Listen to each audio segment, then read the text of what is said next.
Chapter 880. Members below D grade cannot take the A grade or B grade assessment, the staff explained patiently. Our computer can't enter it either. Is that so? I want to try. Bei Yunj said slowly. The staff thought that Bei Yunj was suspecting that she was lying to her. Try it if you don't believe me. The staff let Bei Yunj sit in her seat and looked around, afraid that she would be discovered. However, he never thought that in the next second, he would hear Bei Yunj's clear voice. It's done. The staff came back to her senses and subconsciously looked at the computer screen. She felt that Bei Yunj's deceit was clumsy. But then, the screen clearly showed, estimated assessment, grade B. What kind of joke was this? There was no such option in the system. Can I go for the assessment now? Bei Yunj's voice fell into her ears again. After coming back to her senses, the staff stiffened. Yes, on the top floor. Du Xiao called just now and said that that person is here today. The older man looked very energetic. If it wasn't for his white hair, he would look more like he was in his 40s or 50s. He put on his suit jacket. Here? Who? The other person stopped drinking his tea and quickly reacted, Yuan? She's here today? Yes, isn't today the assessment day? Du Xiao wanted to bring her here while we were all here. The old man smiled. No matter what, the person who can create Spring Night Banquet has at least a D in my heart. Another person clicked his tongue. There had never been anyone in the International Musicians Association who could get a D grade just by composing. And those who had entered the D grade could already teach the freshmen who had just joined the International Musicians Association. Is that so? But that old man has very high standards. He said a C for Yuan. The old man chuckled. What kind of joke is this? The International Musicians Association has been established for so many years, and only one person has gotten a C for the first time. Hearing this, another person frowned. The International Musicians Association's assessment was not only about creative talent. All right, let's go and take a look. One of the teachers, who had been silent all this while, was silent for a moment before he took his notebook and went downstairs. Xiao Han likes to suppress talented people the most. Why do I feel that this assessment isn't going well? The old man said slowly. And not long after. The news of the teachers coming down from the top floor had already spread throughout the entire second floor. What's going on? All the big shots at the top level were here. Why was that? I've been taking the test for so many years, but I've never seen them come down. Someone asked in shock. Are you talking about Teacher Xiao Han and the others? Another student couldn't help but be shocked. One had to know that beginner scholars like them usually couldn't even see these god-level figures of the International Musicians Association. Why were these big shots here today? Really? I took a peek just now. The 5 teachers on the top floor are all there. Except for Teacher Du Xiao. A boy ran over and said excitedly. It's actually true. Who on earth is this big shot? Even the big shots at the top level have come to watch. Some people couldn't help but feel envious. Subsequently, Inak suddenly said, is it Qin Youjiao? Everyone suddenly remembered such a person.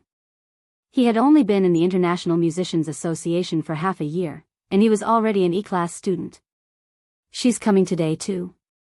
But didn't she just finish her assessment not long ago? As soon as he finished speaking, Yi Zichen's voice faded. Someone appeared at the door. P.S. Okay, old Sue is still writing. Babies, read it tomorrow. Good night. I'll be writing all day. Chapter 881. The girl took off her mask, revealing her exquisite face. She furrowed her eyebrows slightly and walked in front of the staff. She said calmly, Qin Youjiao, student number 417005, estimated to be a Class D. With that said, everyone could not help but suck in a breath of cold air. Class D. Was she really here to take the Class D exam? No wonder they had heard before that Qin Youjiao was a genius. Qin Youjiao had only been in the International Musicians Association for a short while and she was already taking the Class D exam. One had to know that there were many people who had taken the exam for an entire year in order to pass the Class E exam. Senior Qin is too amazing.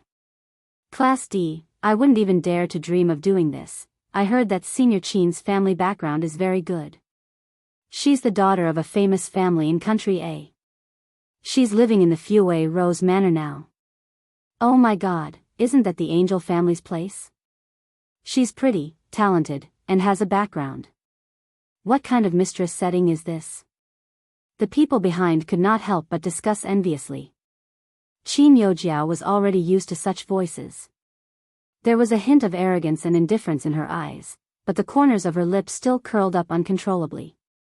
During this period of time in the International Musicians Association, without that person's existence, she had already regained the feeling of being surrounded by stars. As long as that person was not around, she would always be the center of attention. A trace of coldness and hatred flashed past Qin Youjiao's eyes and she laughed coldly. But it was all right. So what if everyone liked Bai Yunj? Bai Yunj was a good-for-nothing. How could she compare to her? As long as she returned with the glory of the International Musicians Association this time, Bai Yunj would only be worthy of looking up to her and watching her stand higher and higher. At that time, the Qin family would realize how stupid their decision was to let this good-for-nothing come home. At this thought, joy appeared in Qin Youjiao's eyes. She had not practiced the piano crazily every day in vain. Qin Youjiao was about to leave when she was stopped by someone beside her. Miss Qin, my father saw you practicing the piano last time. Inak smiled. My father is the governor of this state. My name is Inax. Hearing this, Qin Youjiao's eyes quickly landed on her and she said with a smile, You don't have to call me Miss Qin. Thank you for your affirmation of me, Governor Neely. Isn't it? My father has always hoped that I can get along with outstanding people. Miss Qin is the most outstanding person of my generation that I have ever met. Inai's intentions were clear. A strange glint flashed across Qin Youjiao's eyes as she laughed as well. Miss Inax, are you willing to have a cup of coffee with me after my assessment? Of course. Inax held Qin Youjiao's hand. When she glanced at the others, her eyes were filled with pride. Youjiao, did you know? This time, all the teachers on the top floor have come down. Qin Youjiao turned around. What? Inax, you don't know? Perhaps it's because you've only been in the International Musicians Association for a short period of time and your exam speed is so fast that the teachers want to come and see you. A dark glint flashed through Qin Youjiao's eyes. She didn't think that those important figures at the top would take a fancy to her talent. Aren't there other people taking the assessment apart from me? Qin Youjiao looked indifferent. But how can they compare to you? Hearing Inax say this, Qin Youjiao smiled. She glanced at the crowd and said, Inax, there are too many people here. Come with me to the lounge. Everyone looked at Qin Youjiao and the rest enviously. Only students with potential above grade E who were valued by the teachers were qualified to have an independent lounge. Chapter 882. However, Qin Youjiao glanced around from the corner of her eye and seemed to see a familiar figure in the corridor. Her pupils constricted. Bai Yunj? Qin Youjiao shook Inax off and walked hurriedly towards the corridor, ignoring the people behind her. However, when Qin Youjiao reached the stairs, there was no movement around her. It was as if that person just now was just an illusion. Impossible. Why is she here? Qin Youjiao's expression did not look too good and her eyes were even more malicious. Bai Yunj had clearly failed to get elected to the International Musicians Association. What right did she have to stand here? Youjiao, what are you looking for? Inax felt that Qin Youjiao's state was very strange. Qin Youjiao suddenly asked, unable to hide the darkness in her eyes. Is there anyone called Bai Yunj among the new members? I don't think so. There are only a dozen new members left. Bai Yunj. This name is very unfamiliar. Inax frowned. Hearing this, Qin Yojiao laughed. Yes. I'm thinking too much. She can't be a member of the International Musicians Association. Inax looked at Qin Yojiao and suddenly understood something. Her proud tone was filled with confidence. Yojiao, with our ability, even if she is, we can make her scram. Qin Yojiao also smiled. Inax, does this person know President Du Xiao? I'm indeed afraid that she will get in through connections. There's such a thing? Disgust appeared in Inax's eyes and she laughed coldly. So what? Even Du Xiao has to give my father face. Qin Yojiao's mood immediately improved and she grabbed Inax's hand. Okay, it's not worth you being so angry. On the second floor. Bei Yunj bit on a lollipop and leaned against the window by the stairs, playing with her phone lazily. Suddenly, Bei Yunj felt movement by the window and saw a girl in the blink of an eye. She had climbed in from outside the window. The two of them looked at each other and the atmosphere became awkward. The girl's expression froze. She did not expect to be caught the moment she climbed up. Bei Yunj retracted her gaze and walked out with a form in her hand. He pretended not to have seen that scene. After the girl came back to her senses, she immediately climbed in. The tip of her nose was dripping with sweat, but she couldn't help but recall the stunning appearance of the girl leaning against the wall just now. At this moment, according to the original ranking, Qin Yojiao was the first to enter the assessment classroom. After walking in and seeing the 5 teachers from the top floor, he couldn't help but clench his fists. Soon, he calmed down. Greetings, teachers. I'm a Class E member, Qin Yojiao. Prediction Assessment D. Qin Yojiao's soft voice could be heard clearly by the teachers present. Are you the member who passed the E grade less than half a year after entering the International Musicians Association? The old man put on his glasses and looked at her seriously. Then, he nodded approvingly. Not bad. You're still young. He was indeed a talent that could be molded. Hearing this, a hint of joy flashed across Qin Yojiao's eyes. She didn't expect that it was just as those people outside had said. These teachers were here for her. If she could get the personal guidance of any of the 5 teachers in front of her, then her chances of climbing up in the future would be even greater. Let the test begin. Xiao Han said calmly. Hearing this, Qin Yojiao regained her senses and immediately chose the piano she was best at and played a difficult piece. There were almost no mistakes in the performance and it was close to perfection. The 5 teachers who came down from the top floor praised her repeatedly. Out of the 5 teachers, 4 of them had given D, which meant that they had passed the assessment. Chapter 883. Qin Yojiao could not suppress the excitement in her eyes as she thanked him repeatedly. Your creative ability seems to be very forced. Xiao Han's words made Qin Yojiao's smile freeze. This was also the only teacher who did not give her a D just now. What are you talking about? At her age, this creative talent is already very outstanding. Another teacher interrupted Xiao Han with a smile. Qin Yojiao retracted her stiff expression and said with a humble smile, I've only been learning for a short period of time. I also hope that if I have the chance in the future, I can receive guidance from the teachers and improve early. Hearing this, Xiao Han admired the girl in front of him. Study hard. I happen to be lacking a student. In the next second, Qin Yojiao, who was originally in a bad mood, seemed to have been hit by something good and was extremely happy. Thank you, Teacher Xiao. I'll work hard. After Qin Yojiao left, the other teachers were surprised. You're planning to take in students? She had an interesting variation just now. I like students who are innovative. However, the performance of the dragon head and the snake tail makes me feel very regretful, Xiao Han said calmly. Looking at Qin Yojiao, she looked like a well-behaved student. But this variation, I seem to have heard it somewhere before. The old man hesitated halfway before he shut his mouth. However, he had a feeling that the melody Xiao Han liked was very familiar. Outside the door, on the big screen, the results of the previous candidate were displayed. Congratulations to student number 417005 for successfully advancing.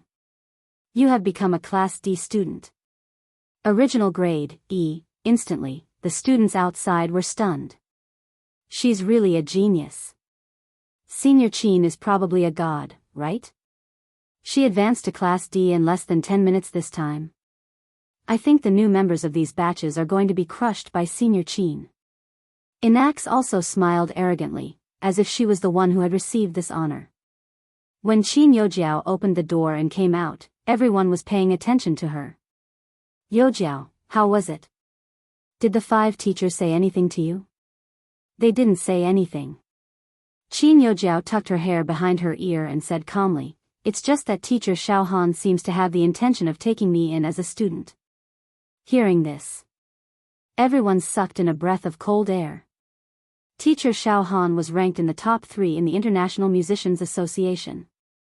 He actually took a fancy to Qin Yojiao. Then wouldn't Qin Yojiao be promoted all the way from now on?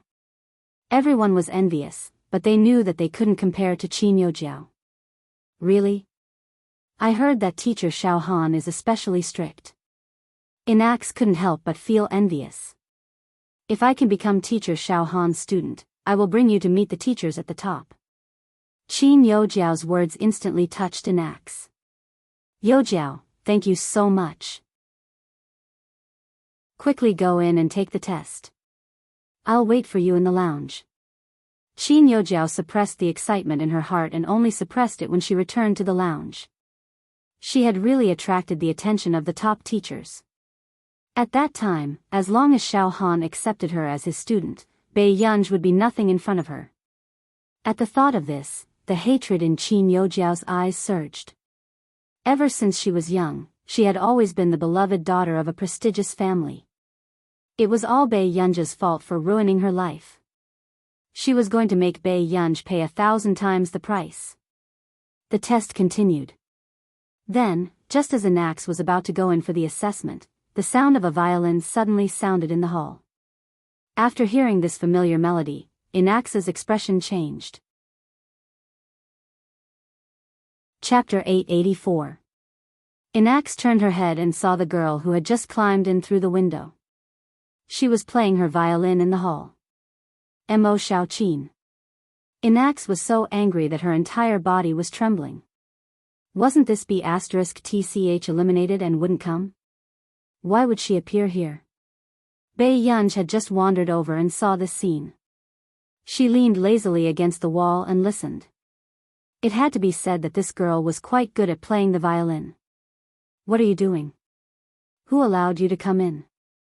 Inax's eyes were red, and she wanted to slap Mo Xiaoqin. Don't you like to steal manuscripts? I'll let you steal it. When you go in later, your performance won't be as good as mine. Let's see how you're going to pretend. Mo Xiaoqin sneered. Even the teachers in the assessment room could hear her shrewish voice. Inax's face turned pale. What nonsense are you talking about? Why aren't you going in? It's your turn to be assessed. Mo Xiaoqin crossed her arms and looked like she was watching a good show. UB*TCH. Lunatic. Just you wait. Inax gritted her teeth and looked at the half-closed door of the classroom. She could only bite the bullet and enter. Outside the door, the others couldn't help but take a few more glances at Mo Xiaoqin. Some even secretly looked for the security guards. When Mo Xiaoqin saw this, her lips curled into a mocking smile. However, when she packed up her violin and was about to leave, she bumped into Bei Yunj again. Pretty hot. Bei Yunj glanced at her and the corners of her lips curled up. Her casual comment made Mo Xiaoqin's face flush red instantly. There's still space downstairs for you to continue playing the violin. Bei Yunj's casual words made Mo Xiaoqin hesitate. She didn't quite understand what she meant. However, Mo Xiaoqin still went downstairs and did as Bei Yunj said. Half an hour later, Inax walked out with an ugly expression. The door also showed that she had failed to advance. She was still a contestant with no level. The others didn't say a word. They didn't dare to provoke the eldest daughter of the governor's family. Inax looked up and saw that Bei Yunj didn't even look at her and was about to walk in. Stop. Inax's expression was ugly. She looked at Bei Yunj suspiciously and asked coldly, "You're from the International Musicians Association? Why haven't I seen you before?" She clearly saw this person sitting beside that group of trash just now. Take care of yourself. Bei Yunj's slow words made everyone look at her uncontrollably.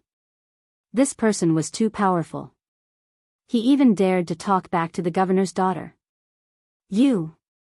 Inax reached out and wanted to push Bei Yunj, but Bei Yunj glanced at her from the corner of her eyes and casually avoided her. Naturally, he stretched out his leg and tripped him to the ground. That deep sound of flesh hitting flesh was enough to make one's scalp go numb. Don't be stupid. I don't really want to go to the Neely police station again for you. Bei Yunj glanced at her casually and went straight in. Inax was so angry that her face was distorted, and she gritted her teeth. However, someone quickly reported, "Sister Anai, this woman spoke to Mo Xiaoqin just now. She might be Mo Xiaoqin's friend. It's that B***TCH again." Inax gritted her teeth. The 5 teachers didn't say anything just now, but it was obvious that they had a very bad impression of her because of Mo Xiaoqin. Inax, Senior Qin is a D-rank student. If Senior Qin has a conflict with a student without a rank, the student without a rank will be forced to leave the association, that person hinted. I didn't expect Mo Xiaoqin to know someone from the International Musicians Association. Inax sneered. However, I'll make sure she can't stay in the International Musicians Association today. Chapter 885. Inax gritted her teeth. In the assessment classroom, several teachers were still chatting. There don't seem to be many students in this cohort who can pass. Didn't someone plagiarize just now? When I heard the violin outside, I knew that the girl wasn't familiar with the original song. Another teacher sighed. I think Qin Yojiao is very good. She's young and works hard to be humble. Xiao Han, don't you think so? Xiao Han looked at the next assessment form and suddenly snorted. Compared to some people, she's indeed humble. Someone is going to take the B grade examination directly today. Even for Yun, who came today, they estimated that she was only C or D B grade. Aren't B grade students not allowed to register? How can someone take the B grade examination directly? Xiao Han said calmly, students are all very capable.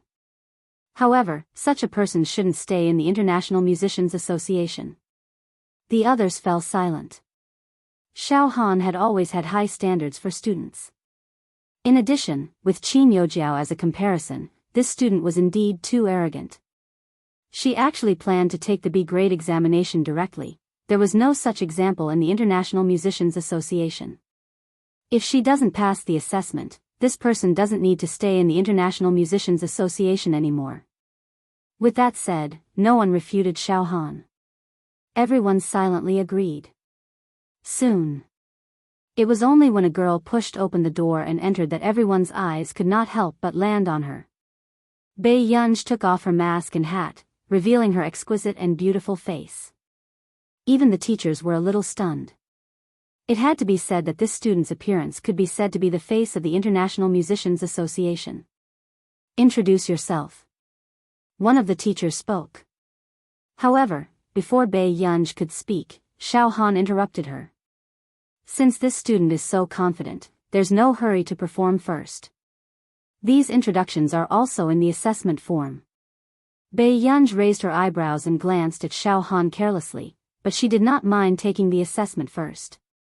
Sure. Bei Yunj had just sat down in front of the piano when she heard Xiao Han say, "If you don't pass, then you're wasting my time. I'll make you leave the International Musicians Association." Everyone knew that Xiao Han hated people who got in through the back door the most. This student had relied on his connections to get into the B class and had even bumped into Xiao Han. He was truly unlucky. Bei Yunj raised her beautiful eyes, but there was no warmth in her eyes. Is that so? Then, if I pass the test, will your position be reserved for me? These words made one's scalp go numb. He knew that this person was arrogant and didn't know the immensity of heaven and earth, but he didn't think that she would dare to challenge Xiao Han. After all, Xiao Han was one of the few A-class members in the top echelon. Xiao Han frowned and threw the watch on the table. He said indifferently, that will depend on your ability. Such a person would affect the development of the International Musicians Association. Even if his talent wasn't bad, he couldn't be allowed to stay. Hearing this, Bai Yunj only smirked, his eyes cold. Very quickly, his beautiful fingertips pressed down on the piano keys twice. Following that, a bold and personal piano sound rang out. It was an original song with a B-grade requirement. The difficulty level of the entire score was very high. It required a high level of skill to perform and bring the emotions into the performance. And this girl's piano skills were not at all like what she should have at her age. Even if they were given a week to get used to each other, they might not be able to play the way she did. One of the teacher's expression changed, as if a fishbone was stuck in his throat. He seemed to have heard of this creative style somewhere. Chapter 886. Very soon, Bai Yunj finished her performance. The few people who had finished listening to her performance felt a chill run down their spines to the back of their heads. They felt goosebumps all over their bodies. How old was this young lady?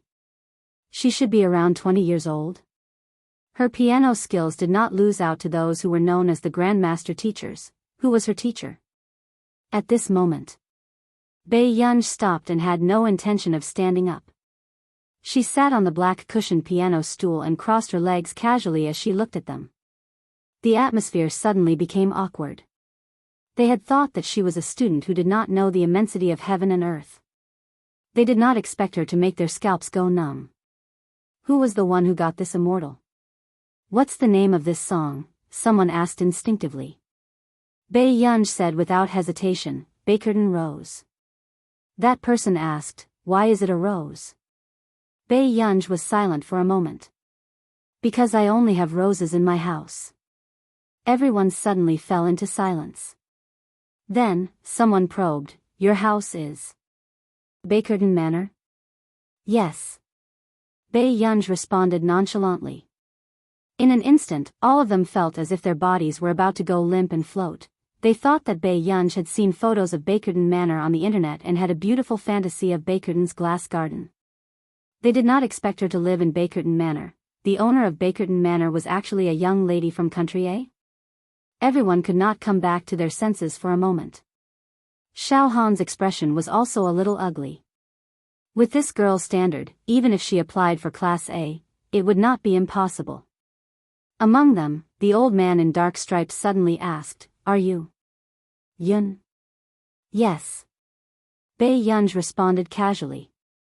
When the others heard this, their bodies stiffened. This person was Yuan. They heard from Du Xiao that she was very young, but they did not expect her to be so young. They gradually woke up. No wonder she dared to take the Class B assessment directly. They did not expect her to be Yuan. Why didn't you come in for the assessment directly? After the old man finished asking, he looked at the student ID again and felt an indescribable sense of madness and confusion. This student ID is 66s? Immediately, the others were also attracted by the information on the paper. It really was 66s. I'm sorry, but I had to ask for a student ID when I came in. Bai Yunj added leisurely, when I came in, I also wanted to explain the situation. All the teachers, however, he was stopped by them and given a show of strength. When they thought about how they had actually tried to intimidate the president's favorite member, who was also likely to be the future president, the smiles on their faces froze. No one dared to look at Bai Yunj. Have you passed the test? Bai Yunj put on her cap and mask again. Her tone was indifferent, and no one could tell whether she was angry or not. The others tensed up, afraid that Du Xiao would come to settle the score with them. I think it's enough, pass.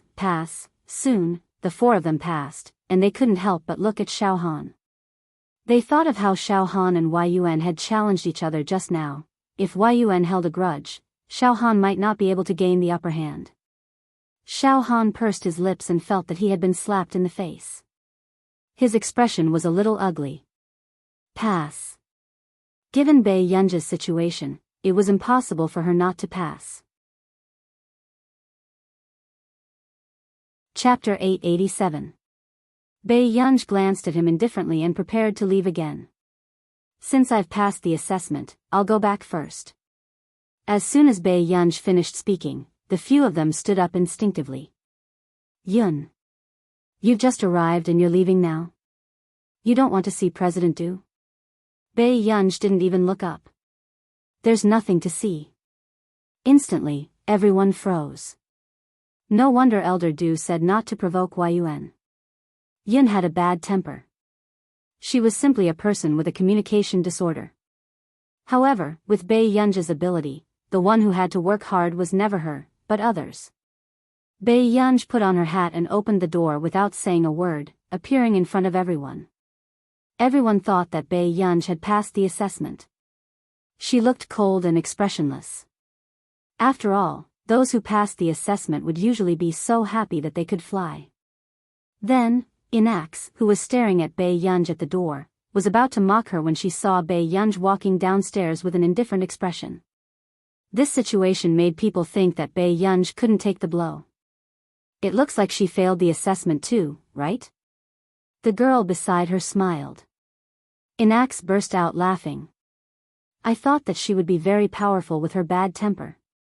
I didn't expect her to be so pretentious. Then, before Inax could finish laughing, an announcement suddenly sounded. This made everyone look at the big screen instinctively. Then, the clear words of advancement appeared on the screen. Congratulations to student number 666666 for successfully advancing. You have become a B-class member. Original level, no level. After the announcement was broadcasted 3 times in the International Musicians Association, almost everyone knew that the student who had just come out had advanced to B-class. Inaxa's face turned pale as if she had suffered a serious blow. She screamed. How is this possible? Mo Xiaoqin's friends were clearly trash. She had never seen that girl before. How could she become a B-class member? This was impossible. All of a sudden, the crowd, who had been stunned by Qin Youjiao's speedy assessment, couldn't find their voices for a moment. They were all stunned. The atmosphere was silent for a long time before someone asked blankly, what level did she pass? B class, it's B class. Holy shit. After the other person reacted, he couldn't help but curse, is he still King human? Advancing to Class B without any rank? The International Musicians Association has developed for hundreds of years, but we have never encountered such an operation. Everyone felt a chill run down their spines. What kind of lunatics had appeared this year? Advancing to Class B without any rank, was this something a human could do? They remembered that the fastest person to advance in the International Musicians Association was the 3rd president of the International Musicians Association, who had advanced from Class E to Class C. Now, he was promoted to B-class without any rank. Was the boss crazy? Did they have to give him a way out? B-class, I remember that the top floor only has 5 A-class and 6 B-class. Everyone was starting to doubt if they were dreaming. Inaxa's face was even paler, and her body was on the verge of collapsing. That girl could directly advance to Class B? How could this be? Afterward, before everyone could react, they suddenly saw the 4 top teachers chasing after her. Where is she? How did she run so fast? Hurry. Don't let her go. The few teachers didn't care about the students waiting for the assessment in the hall at all. All of them chased after her. Chapter 888. This scene was even more of a once-in-a-lifetime spectacle. These big shots at the top level were chasing after the one who had just left. Everyone sucked in a breath of cold air, their emotions even more complicated. They originally thought that Qin Youjiao was already favored by God. However, They did not expect that the person who had just left was already starting to make people suspect if she had a divine status. Was she God's biological daughter? What kind of terrifying talent was this? They were all humans, so why did it seem like they were pulled here to make up the numbers? Biyao had just gone downstairs when she bumped into Du Xiao. He was standing in front of Mo Xiaoqin and chatting with her. He seemed to admire Mo Xiaoqin very much. Then, just as Biyao was about to leave, Du Xiao immediately noticed Biyao with his sharp eyes. Biyao pressed down on her hat again. Soon. She turned to look at Du Xiao. I'm done with the assessment. See? Du Xiao was excited. Biyao said, no. Du Xiao's expression darkened and he was a little disappointed. However, this was normal. Biyao's mind was not on music at all. The C-rank assessment was very difficult, so it was normal for her to fail. In the next moment, just as Du Xiao was about to lecture her, Biyao continued. Du Xiao was speechless. Do you dare to say it again? Du Xiao felt dizzy for a moment, but was supported by Biyao in time. Wait a minute, are you sure it's B? Biyao was silent for a moment and looked at Du Xiao strangely. Do you like C-ranks that much? Du Xiao was speechless. Soon. Du Xiao patted Biyao's shoulder happily. The younger generation will surpass us in time. The younger generation will surpass us in time. With that said, Mo Xiaoqin, who was beside her, said softly, you know each other? Mo Xiaoqin suddenly suspected that Biyao had known that Du Xiao would come today, so she asked her to play the violin downstairs. Yes. This is why. Biyao interrupted Du Xiao. I'm Biyao. Du Xiao was stunned for a moment. When he came back to his senses, he understood what Biyao meant. She did not want her identity to be exposed. Biyao's age made her easy to be targeted. Du Xiao also hoped that he could quietly nurture talents and not attract attention. President Du. The few people behind him were panting as they ran. When they saw Biyao talking to Du Xiao, they couldn't help but feel guilty. This was Du Xiao's favorite precious member. If Biyao had complained about them just now, Du Xiao would most likely hold a grudge against them. What's wrong with this girl? I heard from her that someone took her score and passed the examination of our International Musicians Association. Du Xiao asked in a deep voice. Hearing this, everyone looked at Mo Xiaoqin and knew who had taken her score. It was the student who also played the violin but was not good at it. Everyone was put in a difficult position, not knowing what to say. They could also tell that that person's score was probably not theirs, but that person was the governor's daughter. If they got her out, the International Musicians Association would be in trouble. Are you mute? Du Xiao asked in a deep voice. After a few people felt that Du Xiao was angry, someone carefully probed, but that person is the governor's daughter. When Mo Xiaoqin heard this, a hint of mockery appeared in her eyes. It turned out that everywhere depended on one's status. Then, everyone thought that the person who was the least likely to poke his nose into other people's business sneered and said slowly, does the International Musicians Association accept all kinds of trash? P.S. The monthly votes will be restored tomorrow. The monthly votes will be 3,500 votes.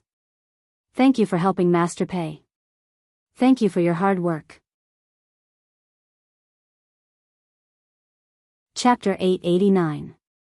The others were so quiet that they did not even dare to breathe. In the next second. However, Du Xiao retorted instinctively, of course not. Mo Xiaoqin could not help but look at Biyao.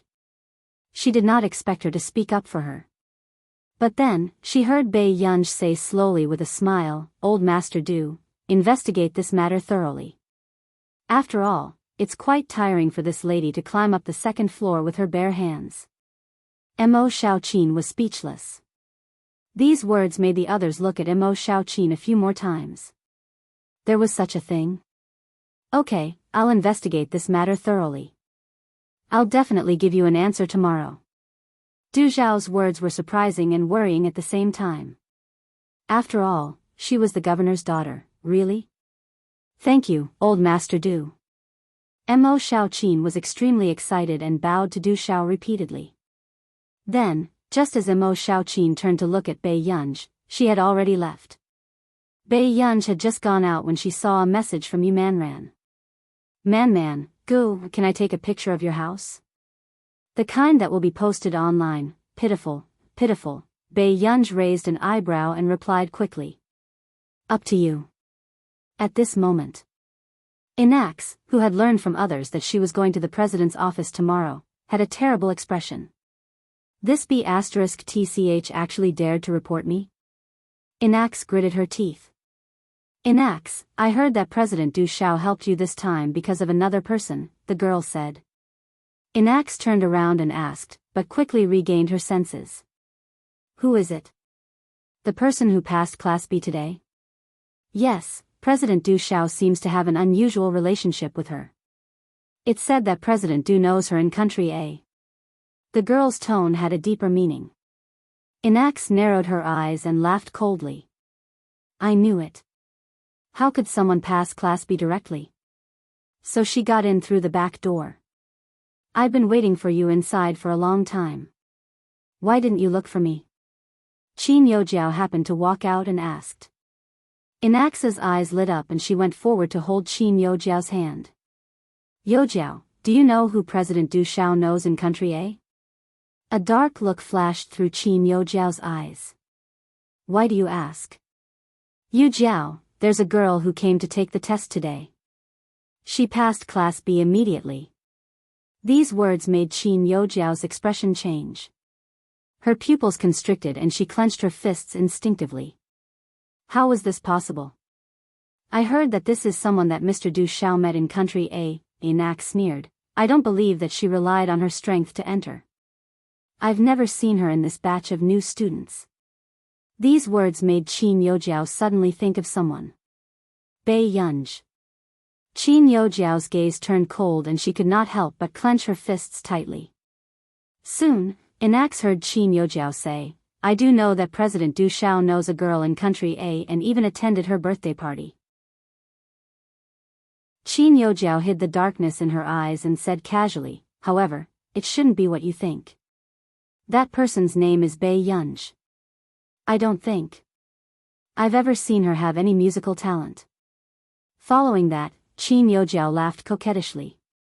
Besides, I know all the people from the last 2 rounds of the assessment in Country A. She seems to have been eliminated a long time ago. Bei Yunj, the girl beside her suddenly exclaimed, Inax, Senior Qin. I think I heard Mr. Du Xiao call her Gu. Inax immediately laughed coldly. Alright, I knew it. How could she be a Class B directly? How dare such a person report me? P.S. I'm late. Pinch my face, there are still 5 more chapters to go. 2 more chapters to get 3,500 monthly votes. Chapter 890. Qin Youjiao's expression darkened in an instant. She never thought that the person she saw last time was really Bei Yunj. Bei Yunj actually dared to appear in front of her? And she was a B rank member? Was she trying to suppress her in every way? But what right did Bei Yunj have to fight with her? Anger gathered in Qin Youjiao's chest as jealousy burned in her eyes, but she quickly returned to normal. Inax, if that's the case, this matter will be very difficult to deal with. She said with a casual smile, after all, Teacher Du Xiao is the president. If this matter doesn't blow up, it will only be suppressed. Youjiao, what should I do? Inax immediately grabbed Qin Youjiao's hand and begged, Youjiao, I don't want to leave the International Musicians Association. Qin Youjiao seemed to be thinking for her. Inax, only your father can solve this matter. But Inax hesitated. If you don't want to leave the International Musicians Association, this is the only way to solve it. Qin Youjiao smiled casually. I heard that Elder Du won't be the president for many years. And among the others, isn't Teacher Xiaohan the most qualified to be the president? These words made Inax feel less afraid and a trace of ruthlessness flashed past her eyes. Okay, I'll definitely make her get out of the International Musicians Association. Seeing this, Qin Yojiao smirked. After sending an axe away, she called Elena. Elena, Bei Yunj came to the International Musicians Association. Why doesn't even Arn know about this? Qin Yojiao's voice was filled with resentment. She came to the International Musicians Association? Elena seemed to be surprised for a long time before she laughed. Is a mere Bei Yunj worth you being so angry? Bei Yunj became a B rank member with Du Zhao's help. And I'm still a D rank now. Qin Yojiao's expression was dark. Du Zhao actually let people get in through the back door? Elena laughed and comforted her quickly. Yojiao, Du Zhao isn't the only one who has the final say in the International Musicians Association. Didn't I bring you to see the people from the International Musicians Alliance a while ago? You can use my name to get that person from the International Musicians Alliance to help you solve your problem. Hearing this, Qin Yojiao's ugly expression turned brighter. Backton Manor. Bei Yunj glanced at the missed calls and continued to sit in the flower bed covered by the semicircular glass, watering the roses. Next to him, Steward's son wanted to say something but hesitated. He really wanted to snatch the watering can from Bei Yunj's hands. These Juliet roses are worth thousands of gold. Each flower was worth 3 million in country R's currency. If converted to country A, one flower would be worth 30 million yuan. That was why it had another name, 3 million roses. Moreover, just the daily care of the top-notch craftsman was not cheap. Miss, they're not fish. You don't have to water them like that. Steward's son braced himself and said. Bei Yunj came to her senses and only stopped when she saw that the roses under her hand were about to be submerged in the water. However, just as housekeeper's son thought that the little ancestor was finally ready to go back, Bei Yunj suddenly received a phone call. Just now, the roses in your flower bed were so beautiful. I picked one. The director said that this rose is very suitable for shooting a music video. Can I buy it from you? Yu Manran said happily. Bei Yunj raised her eyebrows. How many do you want?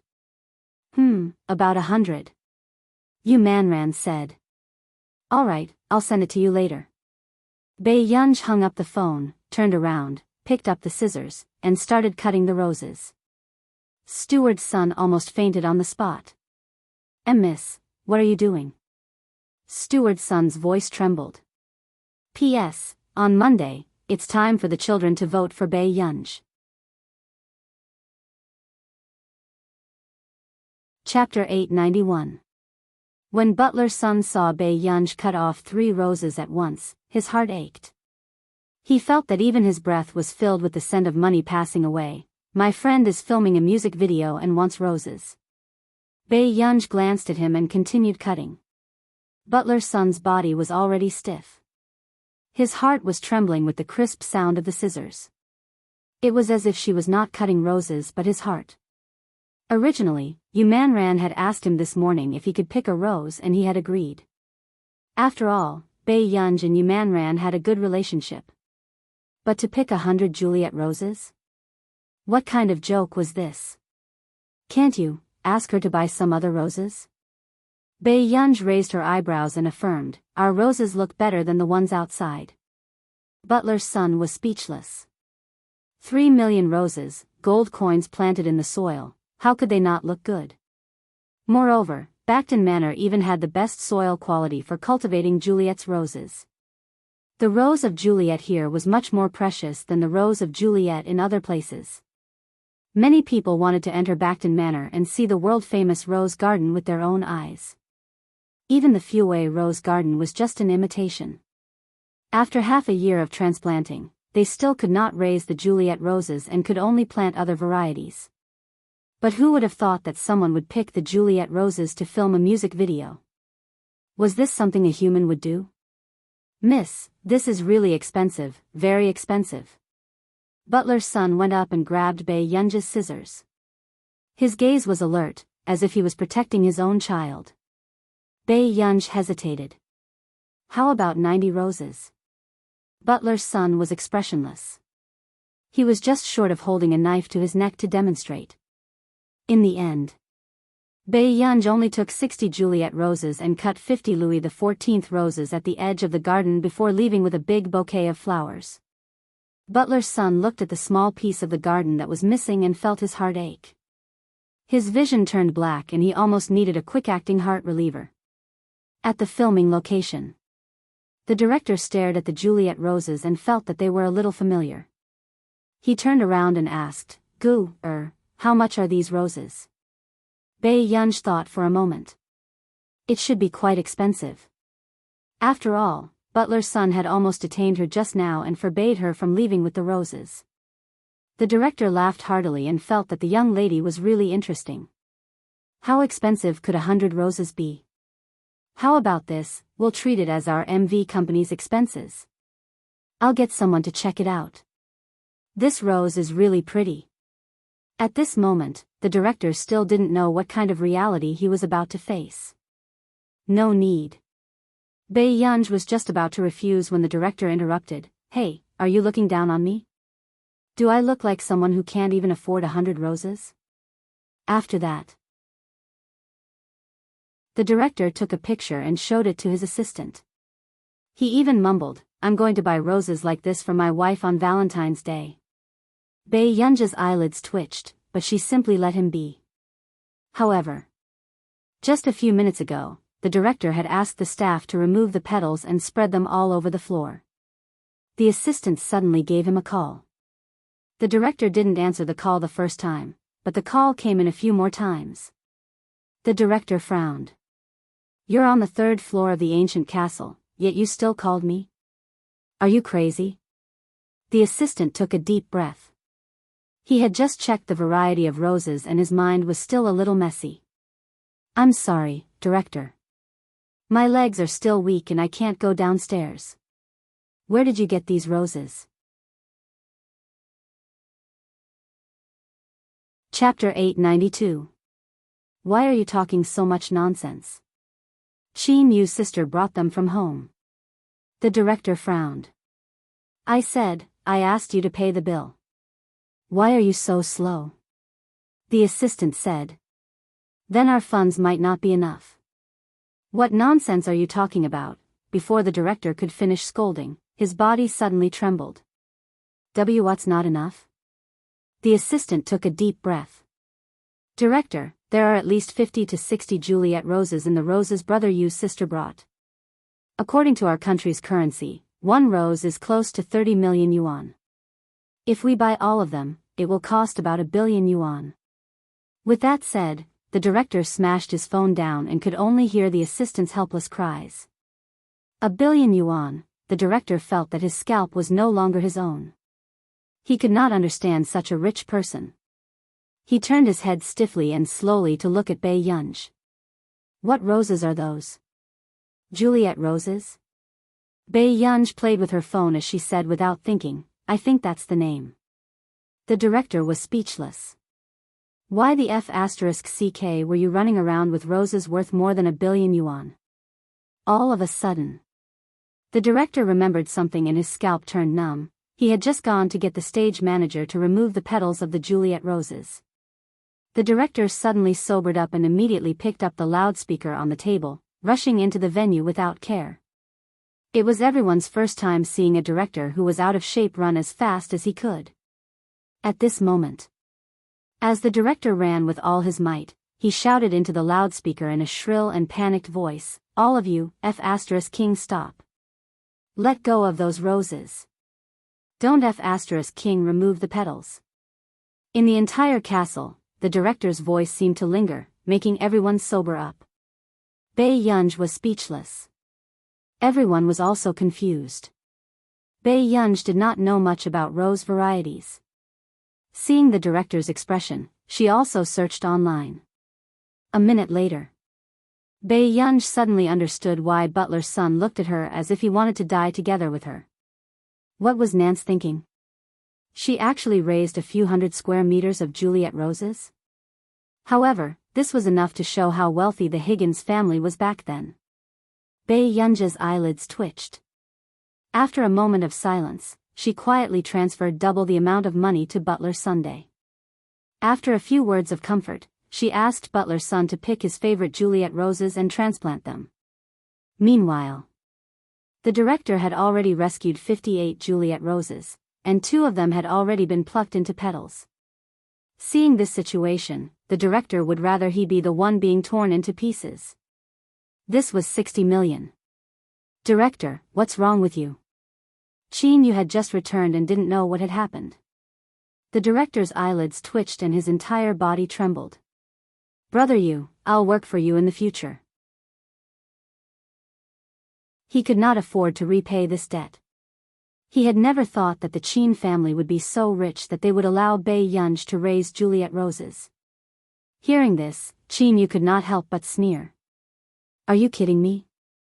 Will you accept my salary? Director Liu was also a famous director. This time, it was also because he had a good relationship with Yu that he had used his talents to manage the music video. The director felt a dull ache in his heart. You don't have to pay me. I'm paying off my debt. Yu was speechless. What the hell was going on? Then, Biyao and Yu Manran came over. Chapter 893. Director. Didn't you say that rose petals are used to lay out the red carpet? Why are there only 2 petals? Let me help you. Yu Manran had just finished speaking when he was stopped by the director. Don't do anything rash. Biyao glanced at the table of roses and asked, is it not enough? When the money was transferred over, Butler's son was quite happy. Perhaps he would agree to send a few more over. The director was so frightened by Biyao that he almost broke out in cold sweat and shook his head crazily. Enough. Enough. Then let's film quickly. With that said, Biyao walked to the side and started to deal with Higgins's project. The filming continued. The director gave off a nervous and crazy feeling. He warned everyone to place the roses properly on the red carpet, especially the 60 Juliet roses. They must not forget to sprinkle water. This was the aura of money. Just as Yu Manran and Yu were about to enter the venue to film, they heard the director shouting from time to time, Yu. Be careful of the roses under your feet. Don't step on them. Yu Manran, I'm warning you. Be gentle. Roses are alive. Everyone was speechless. Why did they feel that these roses were treated more like humans than extras? The filming was almost over. The director rubbed his hands nervously and walked in front of Biyao. These roses, he said stiffly, I might not be able to pay it back immediately, but I can pay it back slowly. Biyao raised an eyebrow and glanced at the director. No need. Treat it as a gift from me. The director was caught off guard with a look of surprise. Really? Suddenly, everyone heard the female lead scream. Yu Manran ran to Biyao with a face full of fear, almost fainting. This rose costs 30 million yuan each? Right? Biyao said slowly. Yu Manran was speechless. 30 million yuan worth of roses, no wonder the butler felt so pained when he cut a rose for her. He also told her to preserve it carefully and that it could be used as a plant specimen. This year is the only year in which I've earned more. I'll return a portion of it to you first. I'll take on more endorsements in the future. Before Yu Manran could finish speaking, he was interrupted by Biyao, no need. But this is too expensive, Biyao, isn't it almost your birthday? Consider it my birthday present to you. The director looked at Yu Manran enviously. To be able to ride on someone's coattails at such a young age was truly amazing. You're too good to me, Yu Manran immediately felt a lump in his throat. He immediately ran to another place and called Yu Hanran while crying. Brother, Yu Hanran, who was working, suddenly felt his heart tighten. He wasn't as carefree as usual and his voice was a little nervous. What's wrong, man? You will inherit the family business in the future. The director looked at Yu Manran enviously. To be able to ride on someone's coattails at such a young age was truly amazing. Go, you're too good to me, Yu Manran immediately felt a lump in his throat. He immediately ran to another place and called Yu Hanran while crying. Brother, Yu Hanran, who was working, suddenly felt his heart tighten. He wasn't as carefree as usual and his voice was a little nervous. What's wrong, man? You will inherit the family business in the future. Yu Hanran, who was working, suddenly felt his heart tighten. He wasn't as carefree as usual and his voice was a little nervous. What's wrong? Chapter 894. The filming continued. Outside the venue, Bei Yunj received a call. She asked in a low voice, "What's the matter?" "There's a high-level order this month, but the member who originally accepted the order is not around. How about you take it?" Kay asked excitedly. "Not much." Bei Yunj chuckled slowly. "Did you forget that I haven't officially joined the association yet?" Kay was speechless. He knew that she was not easy to get along with. "Max, do me a favor. That 70 million yuan order is really important." Before Kay could finish speaking, he was interrupted by her voice. "Remember to transfer the money." With that said, Bei Yunj hung up the call. Kay was left in a daze. He could not believe that she agreed so quickly. "Big boss, is she short of money?" Kay muttered to himself hesitantly. Bei Yunj was also thinking about the time when she would return to the country. After all, she was still in the preparation stage for the Computing Institute project. She thought for a moment. Bei Yunj seemed to have thought of something and sent a photo of the flower bed to Song Yao. "Yunja's song, do you want it?" If it was any other time, Song Yao would definitely reply quickly, but it was strangely quiet today. Bei Yunj thought that Song Yao was busy and did not pay much attention to it. At the same time, she looked up and saw a familiar man walking over from not too far away. Bei Yunj raised an eyebrow, but quickly looked away and continued to play with her phone. "Master Du, Miss Pei is there," Assistant Singh reminded carefully. Yesterday, when Bei Yunj did not go back with Washidu, Assistant Singh felt that something was wrong with the two of them. It was also Washidu's first time facing a situation where the little girl was throwing a tantrum. He bit his cigarette carelessly, the cigarette but burning red and then exhaling a faint mist. In the dark, Bei Yunj looked at him from the corner of her eye and saw Washidu's slender and well-defined fingers tapping the cigarette ash carelessly. He looked a little attractive. The man was good-looking. Even the cigarette in his mouth was flirtatious. As Bei Yunj thought about this, the man had already quietly walked over to her side. However, in the next moment, she suddenly heard the director announce that the filming had ended. She quickly regained her senses and looked up at Washidu. Her eyes curved. "Master Du, why are you here?" "Then I won't disturb you anymore. You can continue with your work." After Bei Yunj finished speaking, she walked directly to Yu Manran's side and followed him to the lounge. At this moment, seeing this scene, Assistant Singh's heart skipped a beat. This was the first time Miss Pei addressed Master Du in such a manner. Obviously, he was very angry. The next moment, just as Assistant Singh thought that Washidu would be angry, the man was silent for a while before he suddenly chuckled softly. This shocked Assistant Singh so much that he froze. Did Master Du completely lose his temper in front of Miss Pei? How could he still laugh after being treated like that by Miss Pei? In the lounge. "Ancestor, are you angry with Master Du?" "No, Father Pei, if you're angry with him, you can hide anywhere but me." Yu Manran had always been afraid of Washidu. He had been like this since he was young. Who knew? Bei Yunj glanced at her indifferently. "Why? Didn't you just say that you would shield me from the wind and rain? You can't even shield Washidu." Yu Manran instantly fell silent. Looking at Yu Manran's pitiful expression, Bei Yunj curved her lips again and reached out to touch Yu Manran's face. Man, do me a favor." Yu Manran looked at Bei Yunj's curved eyes and his heart turned cold. P.S. It's a little laggy, so the update will be late. Obedient girls, wake up tomorrow to read it. End of this chapter. Chapter 895. Inside the door. Yu Manran looked at his Biyao clothes and turned around pitifully.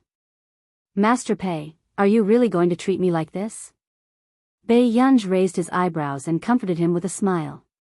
Don't worry, nothing will happen. Yu Manran, you will be fine, but I'm not sure. Yu Manran took a deep breath and closed his eyes.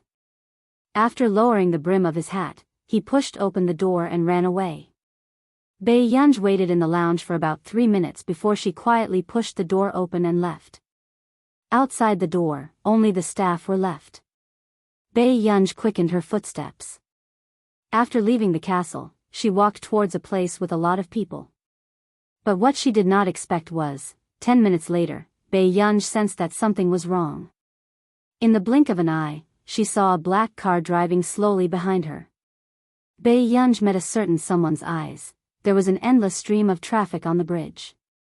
It was as if only the two of them existed in this noisy world. The man held the steering wheel with one hand and a cigarette between his fingers with the other. He leaned against the car window lightly. His eyes were slightly raised, and the corners of his upturned eyes were even more seductive. He lit the cigarette and scattered the ashes. His low and lazy laughter was especially deadly.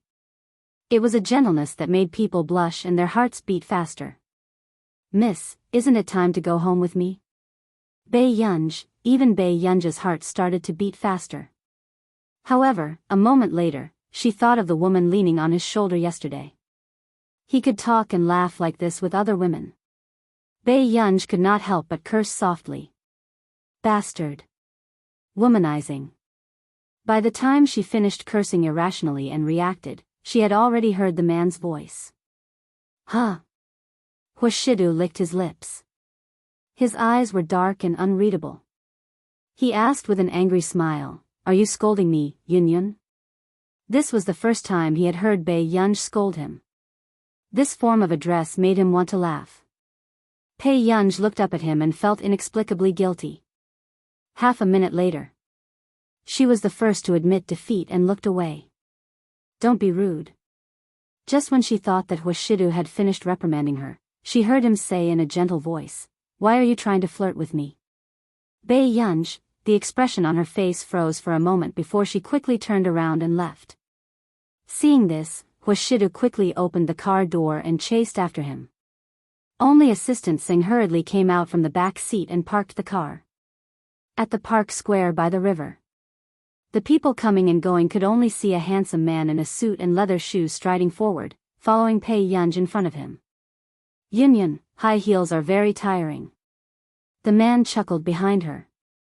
He had never seen Biyao wear high heels. He had only heard Chris Fernan say that wearing good shoes was one of the most painful things in a woman's life. Without thinking, he knew that that pair of shoes belonged to Yu Manran.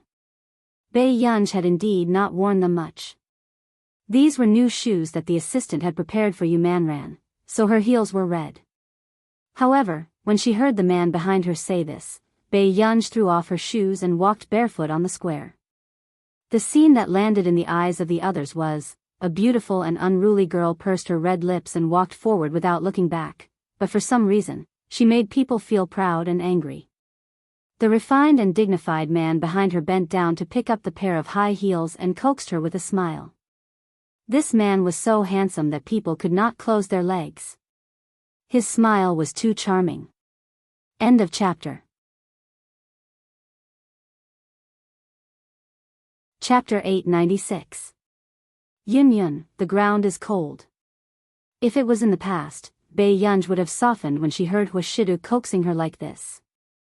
However, when she thought of Huashidu being intimate with that woman, Biyao's eyes darkened.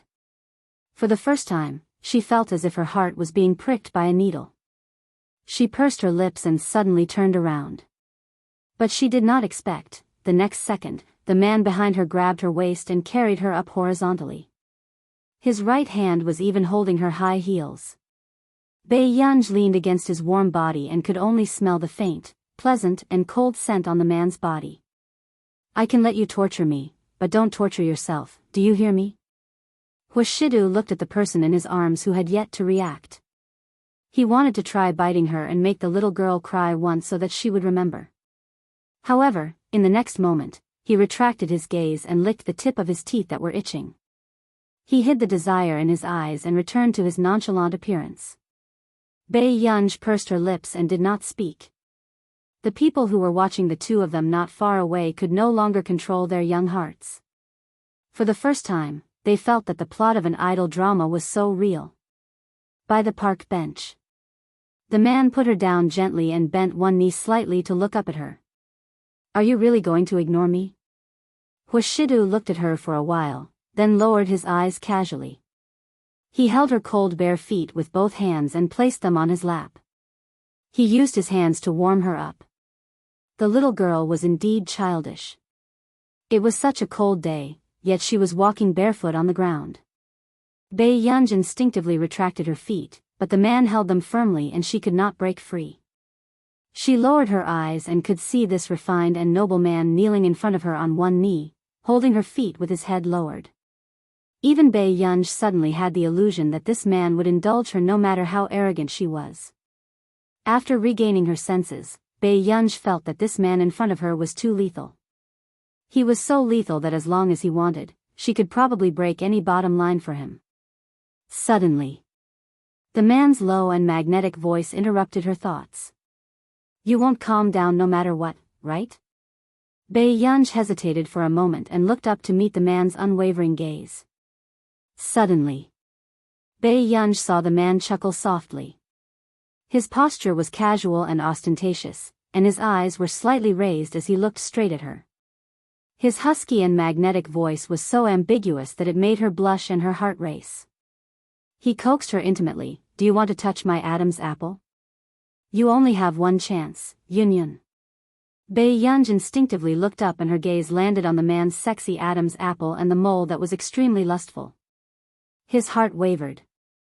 The man took in her expression and chuckled in a low voice. His eyes were so dark that they could not be seen clearly. He leaned closer to her, and his low voice was blatantly seductive. Don't you like it? If she doesn't touch it, Yunyun will be at a disadvantage. When Baiyang heard this, she really reached out her hand and wanted to touch the mole on the man's Adam's apple. But when he really touched it, his ears inexplicably burned. What was she doing? Baiyang had just looked up when she met the man's explicit and burning gaze. Baiyang's body froze, but in the next moment, Huashidu's thin lips curled up. He suddenly lowered his head and kissed her hand. Baiyang's mind went blank because of the man's actions. She then heard the man's low and hoarse laughter, as if he was deliberately teasing her eardrums. All right. You even took advantage of brother. Yunyun has to be responsible for brother. P.S. The aphrodisiac in the human world, Huashidu.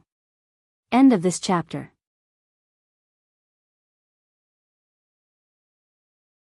Chapter 897. As soon as he finished speaking, before Baiyang could react, Huashidu had already wrapped one hand around her leg and the other around her waist, lifting her up easily. She looked up at him instinctively. The darkness in her eyes disappeared as she clenched her fists quietly. Actually, Baiyang had always known that she was another Meng Liang in her bones. She might be a lunatic when it came to relationships. She was extremely sensitive and lacked self-awareness. However, before Baiyang could think deeply, she suddenly heard the man's soft laughter. However, his deep and magnetic voice had a tone that made people blush and their hearts race. He casually whispered into her ear, I don't have much experience in coaxing people. You have to teach me, Yunyun. With that said, seeing that the little girl was still in a daze, the man seemed to be deliberately leaning closer to her. His thin lips curled up and he rubbed his forehead gently against hers. It was natural and intimate, as if he was acting coquettishly with her. Even if he did not say a word, he could make people feel a dense electric current run up the back of their necks and into their brains. It was so sexy. Don't rub against me. When Bei Yunj sensed the gazes around her, she instinctively wanted to press down on the brim of her hat, but realized that she was not wearing a hat. "All right, brother, restrain yourself," the man replied unhurriedly. "Bei Yunj, what do you want to eat when you get back?" Huashidu continued to ask. "Bei Yunj, anything is fine." She did not know how Huashidu found out that the first person to walk out was Yumanran. The two of them were clearly about the same size. "Okay, then let the Neely chefs who came today make their specialties." Huashidu smiled. Until they got into the car. Assistant Singh understood and opened the door for the back of the car and closed the partition. "When is Yunyun planning to return to Yuncheng?" Bei Yunja's eyebrows moved. "Tomorrow. Then I'll get Sing Su to book the plane tickets." Bei Yunj glanced at him. "What about you?" Hearing this, the man looked up and chuckled. The emotions in his eyes flickered as he looked at her. "Child, why do you think I came to Neely?" She quickly looked away as if she had been scalded. "Yesterday, didn't you and that woman?" He was halfway through his words. The voice stopped abruptly. However, when Huashidu heard her half-finished words and coupled with the little girl's fussing over the past 2 days, he quickly realized the reason. The man's beautiful eyes curled up, and he leaned against the car seat in a lazy and ostentatious manner. His laughter was low and hoarse, and it was particularly ticklish. However, his eyes were fixed on her. "So our Yunyun likes brother so much?" Bei Yunj, she knew that this person really didn't know how to speak human language. "Yunyun, even if you don't like her, you'll still see her in the future." Huashidu seemed to be holding back his laughter, but his pale-colored eyes were straight and charming. There was an ambiguous ambiguity in them as he dragged out his last word. "After all, she's my biological aunt." Bei Yunj froze. That woman was really too young and beautiful. She did not feel like an elder at all. "However, if you really can't accept it, brother won't bring Yunyun to see her in the future," the man said slowly. Bei Yunj, she had been careless. Just as Bei Yunj was thinking about how to apologize in a more tactful manner without losing face, the man stretched out his hand lazily again and gently scratched her chin. He asked casually, "Am I that bad? Did I dote on you for nothing?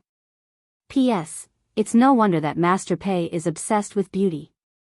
As long as Master Du appears, there will be 8 out of 10 messages backstage, and the screams will be posted on the public screen." End of this chapter.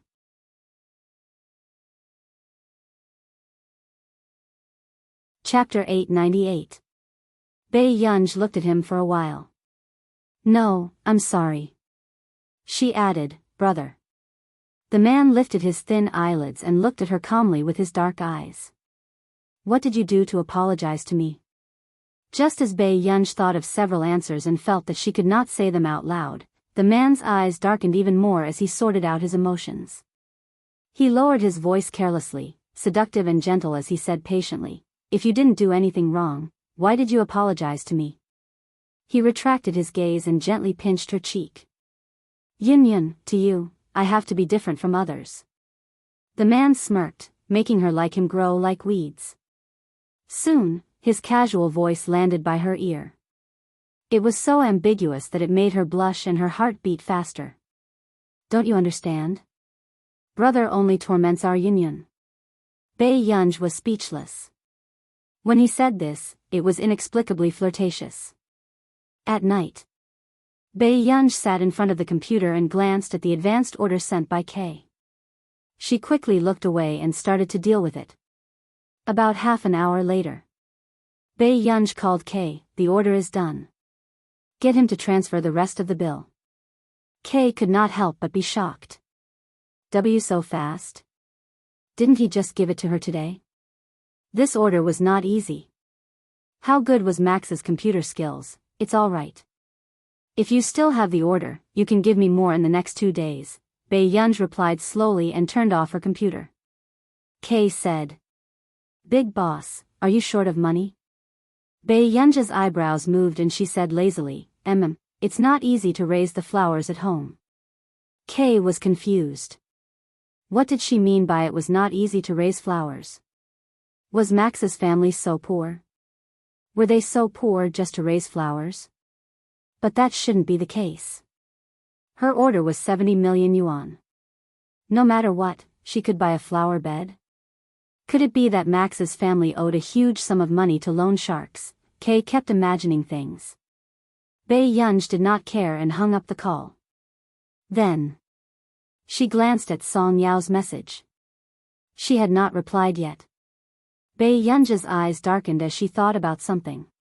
However, what Bai Yunj did not expect was that she would just tell Kay that. CI7 Intelligence Bureau's rumors about her spread like wildfire. From the beginning, it was a version of, Kay said that Max owed a huge amount of money and had to come to CI7 to repay his debt. In the end, it became Max was caught robbing a bank. In order to pay back 10 times the compensation, he borrowed a huge amount of money from Kay, so he had no choice but to come to CI7 to repay the debt. The rumors were so vivid and convincing that people believed them. The next day, sitting in his office, Kay was bored to death as he checked Bai Yunj's order. Suddenly, he froze. Order accepted, October 25, 10:27. Completion date, October 25, 10:51. So, she didn't use a day to complete this order? In less than half an hour. Kay suddenly had goosebumps on his back. He knew why the people of the K-assists had told him that they had sent a god to CI7. Half an hour. Even the senior members could not compare to this efficiency. Kay hurriedly called Chief Jiang Song of the Yunqing branch and told him about Bai Yunj. However, just as Jiang Song put down the phone in shock after hearing the situation, a woman walked in. "Chief, give that order to me. I don't think anyone can complete this order."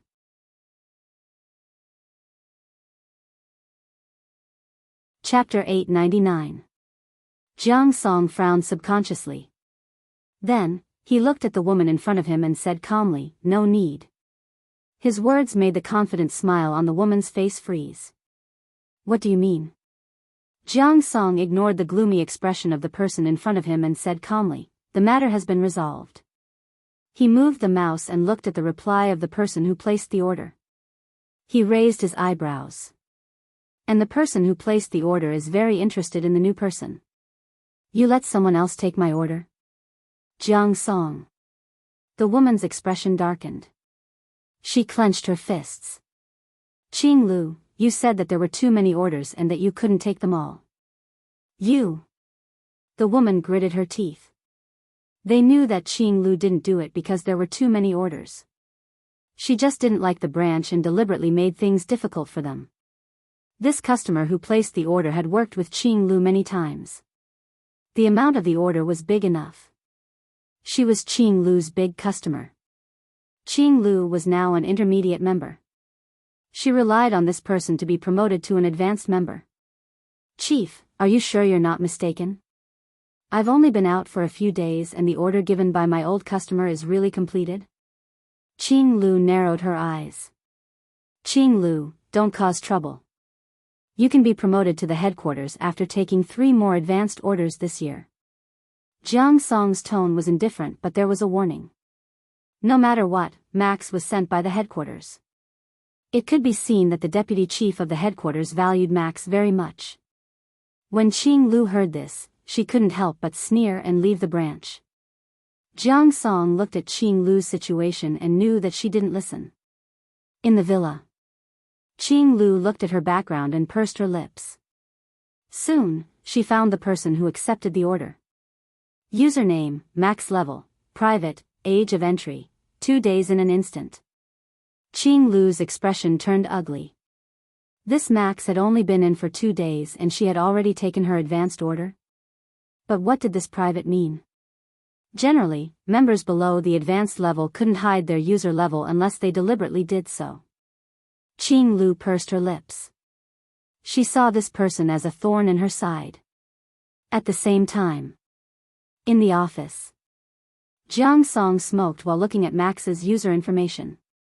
Username, max level, platinum member, hidden. Jiang Song laughed. The higher-ups really value her. It's no wonder. Entry was a platinum user. Apart from a few senior members, no one else received such treatment. However, Max didn't seem to be interested in CI7 at all. Instead, it was as if the people from the headquarters were shamelessly clinging on to her. Backton Manor. Steward's son's heart ached when he saw Biyao squatting in front of the flower bed and picking out a few of the most beautiful Juliet roses. "Uncle's son, I'll take these 7. If it weren't for the fact that Neely was too far away from Yun City and Biyao wasn't willing to take more, they would probably be able to gather a large bouquet of roses. All right. Steward's son put on a fake smile and brought the 7 Juliets to make a bouquet. "When will Miss come back?" he asked as he picked out other decorations.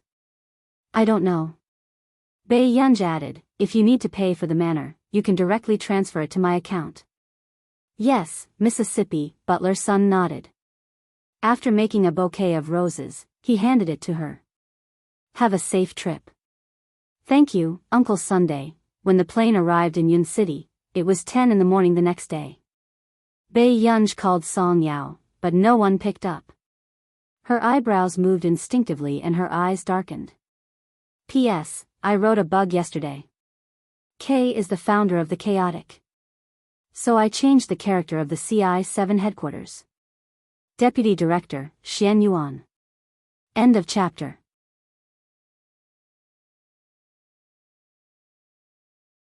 Chapter 900. Biyao went to Song Yao's house, but there was no one there.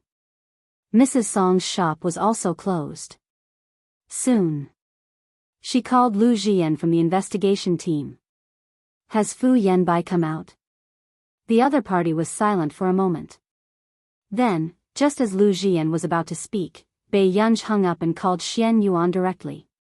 "Max." It was Xian Yuan's first time being called by Max and he was a little flattered. Biyao suppressed the impatience in her voice. "Help me investigate someone, now." She really knew how to make use of resources.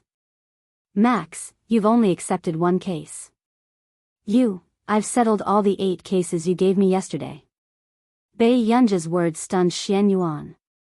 Even the elders did not dare to accept those 8 cases. He had only given them to her as a last resort. She had actually completed it. "How did you? My friend is missing. I'm looking for her." Biyao's voice was a little impatient. "Missing? Give me her information," Xian Yuan said quickly. About half an hour later, Xian Yuan gave the results of Song Yao's investigation to Biyao. It was a kidnapping. At the pier. Behind them were black and blue waves. The sky was not considered blue and was dark and gray. It made one feel depressed. "Don't waste your energy. I'll wait for him to come and ransom her today." A fat man in his 40s was wearing a blue shirt that was not considered clean and was a little slovenly. He smoked a cigarette, a cold smile in his eyes. Rich people are indeed different. They have 2 women by their side. But this is interesting. The fat man sized up Song Yao, who was pursing her lips, and Yu Ling, who was beside her with a frightened expression. "Who do you think he will save with the money?" "I only gave him a chance to save 1 person." Song Yao's gentle eyes were expressionless. She only glanced at the phone not far away, took a deep breath, and closed her eyes. However, Yu Ling glanced at Song Yao and a trace of ridicule flashed past her eyes. Fu Yanbai would come and save her? Wishful thinking. "Brother. If you let me go, Yanbai will give you a lot of money." This woman. She's not important to Fu Yanbai at all. Yu Ling finally said what she wanted to say in her heart. However, the fat man only glanced at Yu Ling, his eyes cold. Then, his attention was attracted by Song Yao's ringtone. The fat man raised his eyebrows. "Your friend is very concerned about you. She called more than Fu Yanbai today. Aren't you going to beg me to get someone else to ransom you?" "Brother, was the person who called you yesterday your child?" Song Yao suddenly asked. "It's none of your business." The fat man's expression turned ferocious as if he was right. "If you tie me up, what will happen to your son in the future? Song Yao's words made the fat man waver. It's none of your business. The Fu Corporation owes me a life. If it weren't for them, my wife wouldn't have died. Fu Yanbai should pay his debt. The fat man said through gritted teeth. Haven't you thought about what kind of life that child will lead without parents in the future? Song Yao asked. The fat man's body stiffened, but his eyes were filled with hatred. Suddenly, a limousine appeared not far away. 7 to 8 people walked out. I'm here to ransom him. Let him go. Fu Yanbai threw the suitcase on the ground and got someone to open it. The suitcase was full of cash. Then, who is young Master Fu planning to ransom? The fat man quickly entered a state of alert and said with a smile, don't act rashly. I have a bomb tied to me. If you're not afraid of everyone dying together, be more obedient. End of chapter.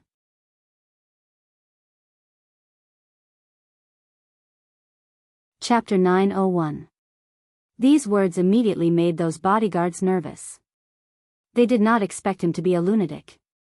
10 million yuan to save one person.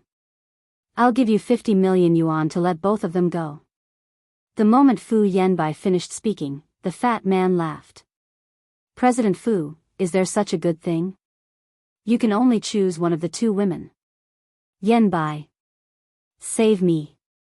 Yu Ling cried and shouted, making Fu Yanbai's heart clench. Ah Ling, Fu Yanbai was flustered, but he calmed himself down.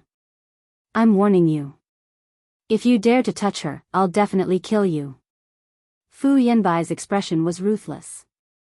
President Fu, there's no point in threatening me. Why don't you choose? Hearing this, Fu Yanbai took a deep breath, clenched his fists, and shifted his gaze to Song Yao. Song Yao was very quiet, as if she was not looking forward to his help. This understanding made Fu Yanbai inexplicably frustrated. But no matter what, he could not let Yu Ling down. That was the woman he swore to protect. Fu Yanbai pursed his lips and said coldly, let Yu Ling go. These words made Yu Ling happy and excited. In the next moment, she could not help but look at Song Yao, a trace of smugness flashing past her eyes. So what if she was the elder young miss of the Song family for so many years? Didn't they still have to give in to her? Now, they even had to give in to her. Hearing this, before the fat man could react, his phone suddenly rang. He frowned and saw that it was an unknown number. After answering the call, he turned on the speaker and threw it aside.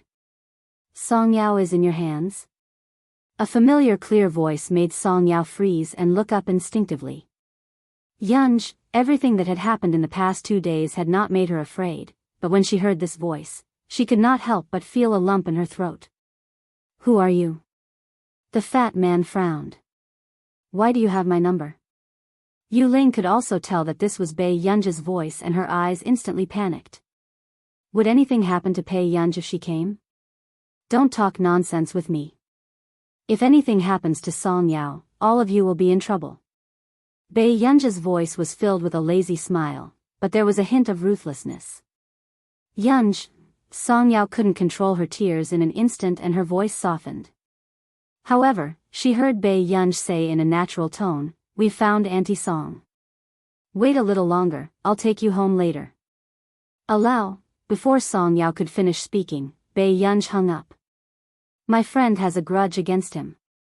Don't touch my friend, Song Yao said. At this time, Fu Yanbai, who was not far away, also received a call from Bei Yunj. Fu Yanbai, it's your business if you want to spoil someone.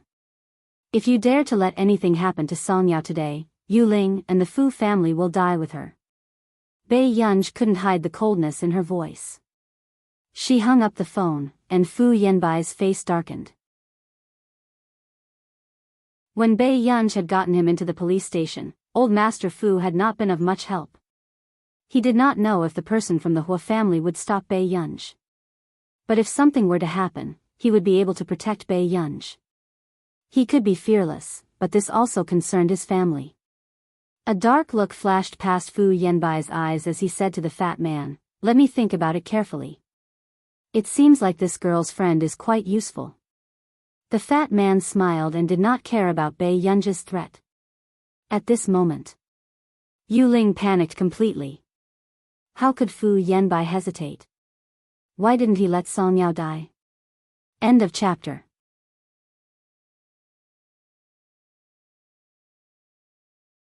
Chapter 902. Has he been brought out? Bei Yunj hung up and asked calmly. Yes, he's here. Lu Zhongzhou pulled out the little boy behind him. His eyes were dark and bright and his skin was sickly pale. He was still wearing a hospital gown and looked at Bei Yunj fearfully. Bei Yunj looked at him calmly. After a while, he squatted down slowly and pulled the child over. He's so young. A strong wind was blowing at the pier. Fu Yanbai pursed his lips and looked at Yu Ling, who was crying breathlessly in front of him, and then at Song Yao, who was frowning. Song Yao was probably worried about Bei Yunj.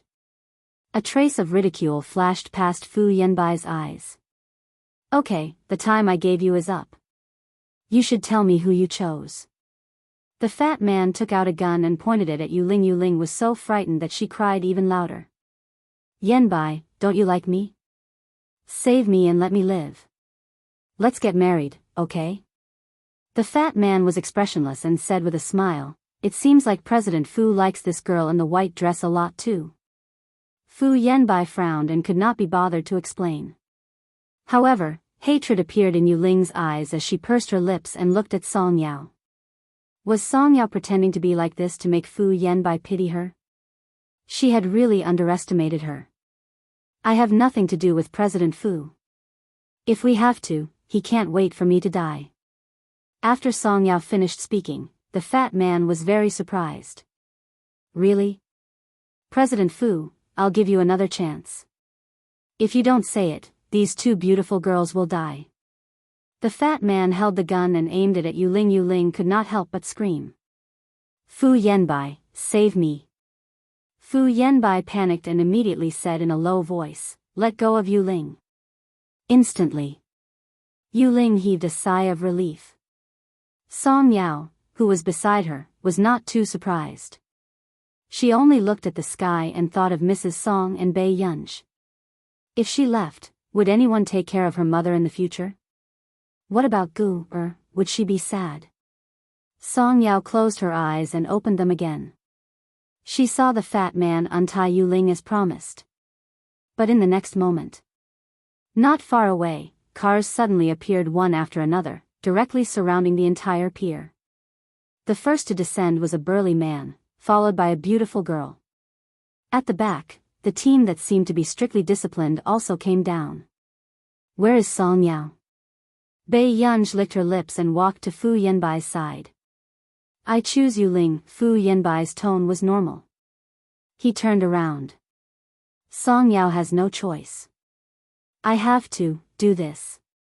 Bei Yunj fell silent for a moment. Subsequently, Bei Yunj's beautiful eyes curved into crescents and she said with hostility, "It seems that young Master Fu didn't learn his lesson after what happened last time." Before the 7 to 8 bodyguards could react, Bei Yunj's tone was cold as she said calmly, "Tie Fu Yanbai up." Fu Yanbai said sternly, sorry for the offense." After they finished speaking, they tied up the group of bodyguards as well. At this moment, no one noticed that Yu Ling suddenly walked toward Song Yao. A trace of cruelty and hatred flashed past her eyes. She wanted to push her into the sea. In this way, Bei Yunj had no choice.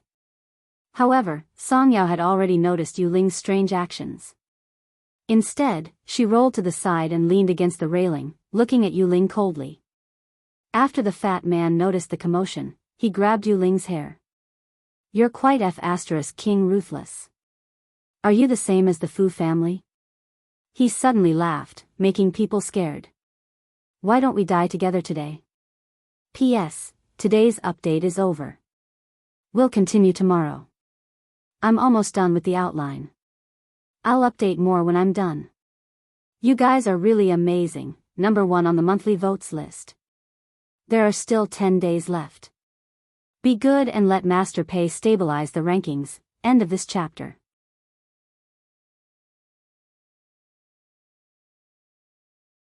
Chapter 903. Instantly. Yuling looked terrified, but her face was pale as she begged for mercy in a trembling voice. Let me go. Please let me go. The fat man laughed coldly. Then, just as he was about to ignite the bomb on him and let these people die with him, all of a sudden, the girl's clear and melodious voice rang out unhurriedly. Are you sure you want to die together? As soon as she finished speaking. Before the fat man could react, he heard a familiar voice. Daddy. The fat man's face paled and he turned around instinctively. He saw the boy standing beside Bei Yunj.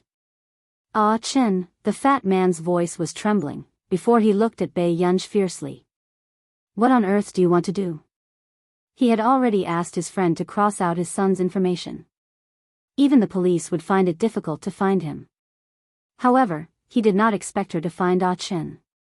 I don't care about other people's matters. But you have to return my person to me, Bei Yunj said slowly. Fu Yanbai's expression darkened. Bei Yunj, isn't Yuling's life a life? Can you tell him to be quiet? Bei Yunj's cold voice sounded. Suddenly, everyone saw the person who had tied Fu Yanbai up punch Fu Yanbai a few times. They were all slaps to his face. Even the fat man did not expect this unbelievably young girl to be so ruthless. She even dared to hit and tie up Fu Yanbai. Bei Yunj, it was Fu Yanbai's first time being hit by someone. His face was burning with pain. He gritted his teeth and stared at Bei Yunj. Why did he think that Bei Yunj was like Yuling back then? There was no other person as arrogant and ruthless as Bei Yunj. Then, Bei Yunj laughed lazily. Her beautiful eyes were cold and her tone was still arrogant and casual. Young Master Fu is quite interesting. Are you teaching me how to do things? The one opposite, I'll give you a chance. If you let Song Yao go now, I promise that no one will hurt little Ah Chen, Bei Yunj said slowly. The fat man looked at the little boy beside Bei Yunj, and his heart wavered. He pursed his lips and said in a low voice, Miss Pei, I hope you're telling the truth. After saying this, he untied the rope on Song Yao's leg and let her go to the opposite side. Yuling's eyes were filled with fear. No. Didn't I say that Fu Yanbai would let me go if he brought the ransom? Why did you let Song Yao go? You're Fu Yanbai's woman. The fat man had never thought of letting go of Fu Yanbai's woman. I'm not. I have nothing to do with Fu Yanbai. Yuling screamed hysterically. Back then, in order to escape from his imprisonment, I tricked that stupid woman into coming to the Fu family to find me. I was also the one who drugged that stupid woman and used her identity to escape. I don't want to stay by Fu Yanbai's side. I deliberately faked my death to get rid of him.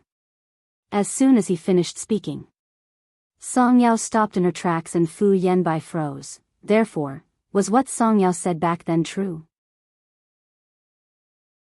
But he did not believe her and thought that she had caused Yuling's death. Fu Yanbai looked at Song Yao instinctively, only to see that her expression was calm and there were no other emotions. In an instant, an indescribable emotion rose in Fu Yanbai's heart, making him almost panic. He claimed that he had never let anyone down, but now, standing in front of Song Yao, he was deeply sinful. By the shore, Bei Yunj said slowly, I gave you a pretty face for nothing. Song Yao was speechless. P.S. Master Pei, I'm not even a human and you're teaching me how to do things? End of this chapter.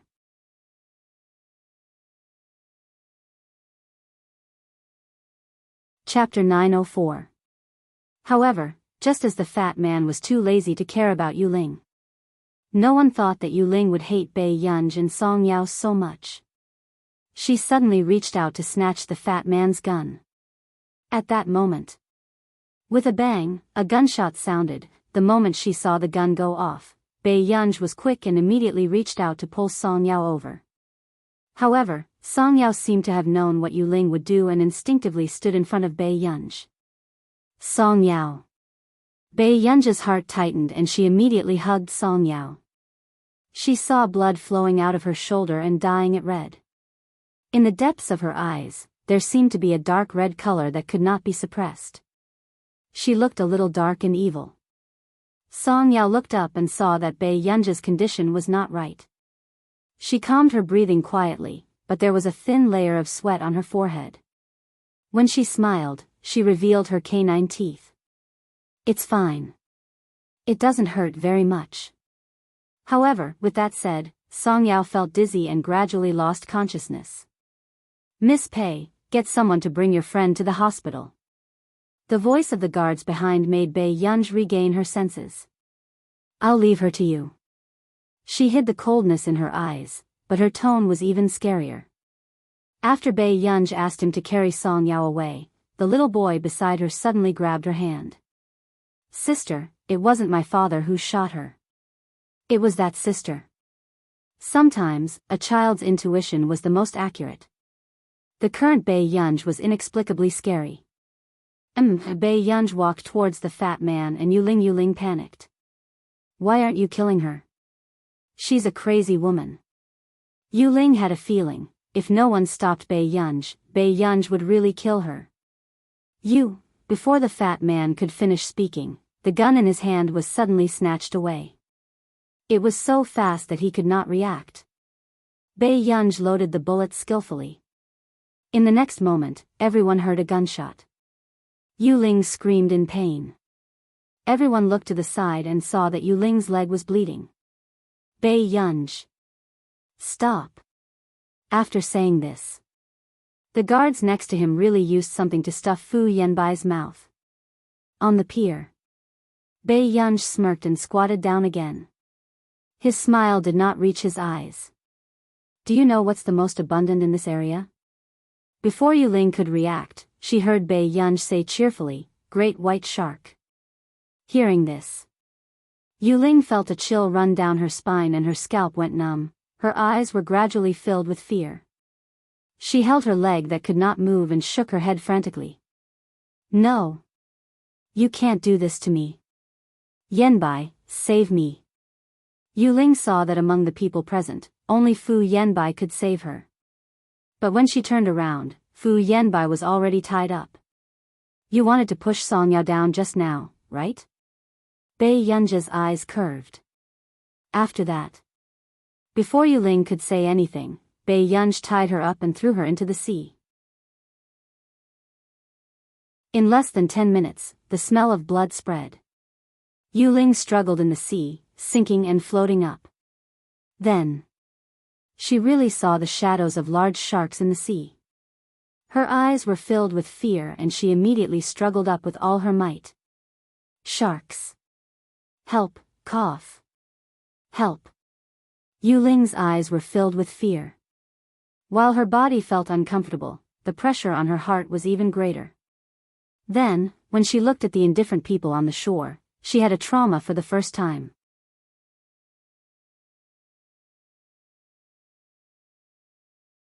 Chapter 905. Yu Ling struggled with all her might, but she saw the sharks getting closer and closer to her.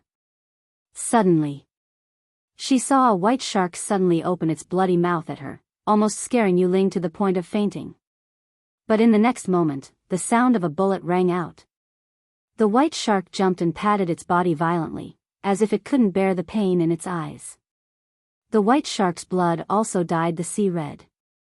At this moment, on the shore, Bei Yunj slowly operated the gun in his hand that wasn't very powerful. A few minutes later, Yu Ling was dragged ashore in a sorry state. She couldn't feel her legs anymore, but her entire body was trembling. She didn't know if it was because of the white shark or because of Bei Yunj in front of her. This person was simply a demon, is it fun? Bei Yunj walked in front of her. Her beautiful eyes curved, but the hostility in her eyes was still terrifying. She was all smiles. Yu Ling shivered and shook her head desperately. Even Fu Yanbai was treated like that. She didn't dare to provoke this person anymore. Bei Yunj half squatted in front of her. In the future, Miss Yu will still have a chance to play. But my marksmanship might not be accurate anymore. Just now, if Bai Yunja's shot didn't hit the white shark, then she would definitely be buried in the fish's stomach. Yu Ling's entire body was trembling. She had to stay far away from Bai Yunj. She had to stay far away from Bai Yunj. In the end, Fu Yanbai and Yu Ling were both thrown into the hospital. A few days later, at the Computing Institute, Bai Yunj held the self-criticism letter that had been revised more than 10 times in her hand and stood lazily in front of Yu Guang, Zhong Xinglin, and Nancy. Must I read it? Zhong Xinglin felt sorry for Bai Yunj and couldn't bear to look at her. But this time, the person sent by the higher-ups to educate Bai Yunj was Professor Yu Guang, the former director of the First Research Institute of the Ministry of National Defense. He went abroad to beat up the guest of honor and threw her into the sea when he returned. If he didn't do some ideological education, this person could poke a hole in the sky. Okay. She began to recite emotionlessly, as a member of the country's scientific research, I should not be impulsive and impulsive. The more Bai Yunj read the 3,000-word self-reflection, the more lazy she became. She almost leaned on the table behind her and said perfunctorily, I should restrain myself and devote myself to the scientific research of my motherland. I should make my motherland proud of me. When she read this sentence, Bai Yunj froze, but she still forced herself to finish reading it calmly. Then, she glanced at Si Qingyan coldly. Si Qingyan suppressed his laughter and avoided Bai Yunja's gaze, but he could not help but cover his stomach. Looking at Bai Yunja's unruly appearance and reading such a self-reflection, she was really too cute. Previously, she had submitted her reflection more than 10 times but had not passed, so she asked Si Qingyan to change it. However, he did not expect that he would change the self-criticism letter to be so emotional. Bai Yunj read the rest of the content. The more it was written, the more emotional it became. She stopped reading. Finished reading? Yu Guang asked. Bai Yunj did not even bat an eyelid. Almost. I remember that the content of your self-reflection also said, maintain friendship and serve the people in the future. When you are needed, you are also willing to take on the role and become an honorable volunteer? Yu Guang asked. Bai Yunj. Yes. Si Qingyan, you're finished. This is just nice. I'll give you a chance to redeem yourself. Yu Guang nodded in satisfaction. Bai Yunj, in fact, the matter this time had already been made known to the higher-ups. In order to protect Bai Yunj, Zhong Xinglin focused on Bai Yunja's S-rank project this year. This also made the higher-ups see that she was young and had many problems with the evaluation and be lenient this time. Of course, there were also many scientific research friends who were on good terms with Zhong Xinglin, as well as researchers who liked Bai Yunj to begin with, who also spoke up for Bai Yunj, who hadn't been young and impetuous. However, the higher-ups still gave the following measures to deal with Bai Yunja's matter this time. Self-reflection and redeem yourself. Yu Guang snorted. Why? You don't want to volunteer? Do you want to go to jail for a few days? Zhong Xinglin couldn't help but get angry. Yu Guang, can you be gentler to my gu-er? Yu Guang, actually, Yu Guang also liked the girl in front of him. Although she had committed a lot of crimes, her feelings for the country and the big picture were not something she could have at her age. But who knew, when Bai Yunj heard this, she looked up at him. Can I? There was also some yearning. Professor Yu, you don't have to be lenient with me. Bai Yunj suddenly smiled and added leisurely, it will make me arrogant and let down the country's nurturing. Yu Guang, with Bai Yunja's methods and martial arts skills, even if she went to jail for a few days, she would probably not be the one suffering. Then go and nurture the country's flower buds in advance. Bai Yunj, seeing that Yu Guang was writing the volunteer certificate for her, she still struggled. Professor Yu, I still have to take the college entrance examination. It's okay. Which university do you want to enter? You can just say it in the group, Yu Guang said slowly. They had a research group and the principals of the top 30 universities in the country were all in it. Bei Yunj, however, the principal of Yun University has already invited Si Qingyan and Old Zhong to a few meals. I think you'll have to enter Yun University, Yu Guang said. Bei Yunj, how long will you be a volunteer for? Before you graduate from high school. Anyway, you have nothing to do in high school. Bei Yunj, Yu Guang took out another card and handed it to Bei Yunj. Gu, you're the focus of the country's nurturing. You have to be upright. Bei Yunj, this was very difficult. At the hospital. Today, Song Yao had woken up and Bei Yunj was feeding her porridge. Neither of them spoke. Song Yao drank a few mouthfuls and felt inexplicably guilty. Gu, is Yu Ling all right? She was afraid that Bei Yunj would kill Yu Ling because of her. How could Yu Ling be qualified to be Bei Yunj's stain? Bei Yunj looked up at her. Her eyes were clear. Do you know who you're asking? If you cripple Yu Ling, you still have to take responsibility. Song Yao pursed her lips. She's not worthy. You have to take responsibility, Bei Yunj said slowly. Song Yao's heart tightened. What's wrong? I'll go to Hengda for a vacation in 2 days. I won't continue studying. After Bei Yunj said this, Song Yao's heart turned cold. She thought that Hengda had persuaded Bei Yunj to leave. Is it because of the Fu family? No, I don't have time to study. Bei Yunj added, I'll keep my student status. I'll take the college entrance examination when the time comes.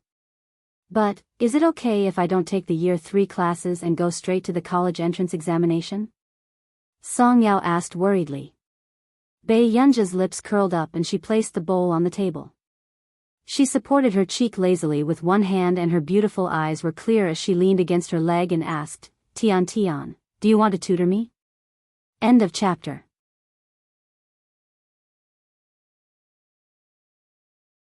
Chapter 906. Song Yao thought about it and felt that something was wrong. Did Bei Yunj need her to tutor her? If it wasn't for Bei Yunj, she wouldn't have gotten first place in the competition last time. I still have a part-time job. I don't have time to tutor you. Song Yao was wearing a hospital gown. Her fair palms were placed on her knees and her black hair was draped loosely over her shoulders. She looked gentle and cute. But who knew? The person beside her asked lazily, Is your part-time job more important than me? Song Yao was speechless. It was hard to find someone who was more unreasonable than her. After being pestered for a long time, Song Yao could only say, I'll tutor you when I return to school. Okay. Bei Yunj's eyes curved in satisfaction. Hengda. Bei Yunj had just returned when Chu Zhixing and Lu Yuanxi welcomed her in the canteen. Well done, Master Pei. You took half a month off and played for more than a month. Lu Yuanxi had a hand in his pocket lazily. I'm here to apply for leave this time too. After Bei Yunj finished speaking, Chu Zhixing and Lu Yuanxi looked at each other and asked, What are you doing again? Bei Yunj said, Serving the people. Lu Yuanxi and Chu Zhixing were speechless. Did she go to the hospital to have her brain checked behind their backs? How long will you be away for this time? Chu Zhixing asked. Bei Yunj raised her eyebrows. I'll be back for the college entrance examination and won't be coming to class. Lu Yuanxi could not help cursing. Master Pei, could it be that you were expelled from school and didn't dare to tell us because you were afraid that we would be sad? Soon, Chu Zhixing stared fixedly at Bei Yunj. It was as if he felt that this answer was very reliable. Bei Yunj was speechless. In the next moment, Bei Yunj felt a gaze on her and turned around to see Hiyu, who had made a bet with her back then, looking at her. Why hasn't this person been expelled yet? Bei Yunj asked from the bottom of her heart. Hiyu, who heard it not far away, was speechless. Lu Yuanxi chuckled. He's third on the cohort list. We can't wait to serve him. Hiyu's expression didn't look too good when he heard this. Originally, he thought that he could get first place, but he didn't expect that he wouldn't even get second place, only third place. On the other hand, Bei Yunj, who had gotten first place, was only 1 point away from getting full marks for her essay. Only by getting first place could he woo Song Yao. But wasn't this number 1 a little too strong? Bei Yunj, remember this. I will definitely defeat you. After that, He seemed to be afraid of being caught by Bei Yunj and immediately ran away. Lu Unc and the others, where did this Chinibu come from? Let's not talk about it. I'm going to apply for a leave of absence. Bei Yunj was about to leave when she suddenly heard someone shouting behind her. Bei Yunj? Bei Yunj turned her head and raised her eyebrows. Brother Chu and I are both going to Yun University. Lu Unc's lips curled up unconsciously. His low and casual voice was filled with the unique magnetism of a young man. Don't get it wrong, Master Pei. Bei Yunj was a little surprised. She glanced at the two of them and chuckled. It can't be wrong. However, after such a long suspension, the principal's expression did not look too good. It was only when Bei Yunj called and asked Yu Guang to video call the principal that the principal trembled. He did not expect that the person who had suspended Bei Yunj was Professor Yu Guang. Yu Guang sat on the sofa in the office. Behind him was the Department of Defense's merit wall. The principal could not say a word. After hanging up the call, he immediately issued Bei Yunj's leave request. Bei Yunj, the college entrance examination is not a joke. Although the principal did not like Bei Yunj, he did not want to see Bei Yunj take the wrong path.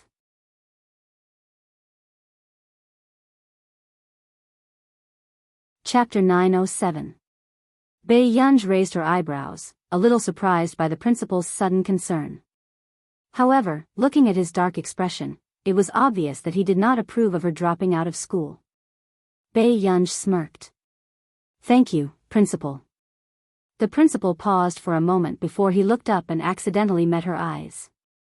For the first time, he looked at this student in front of him seriously. It seemed like he had a lot of prejudice against her in the past.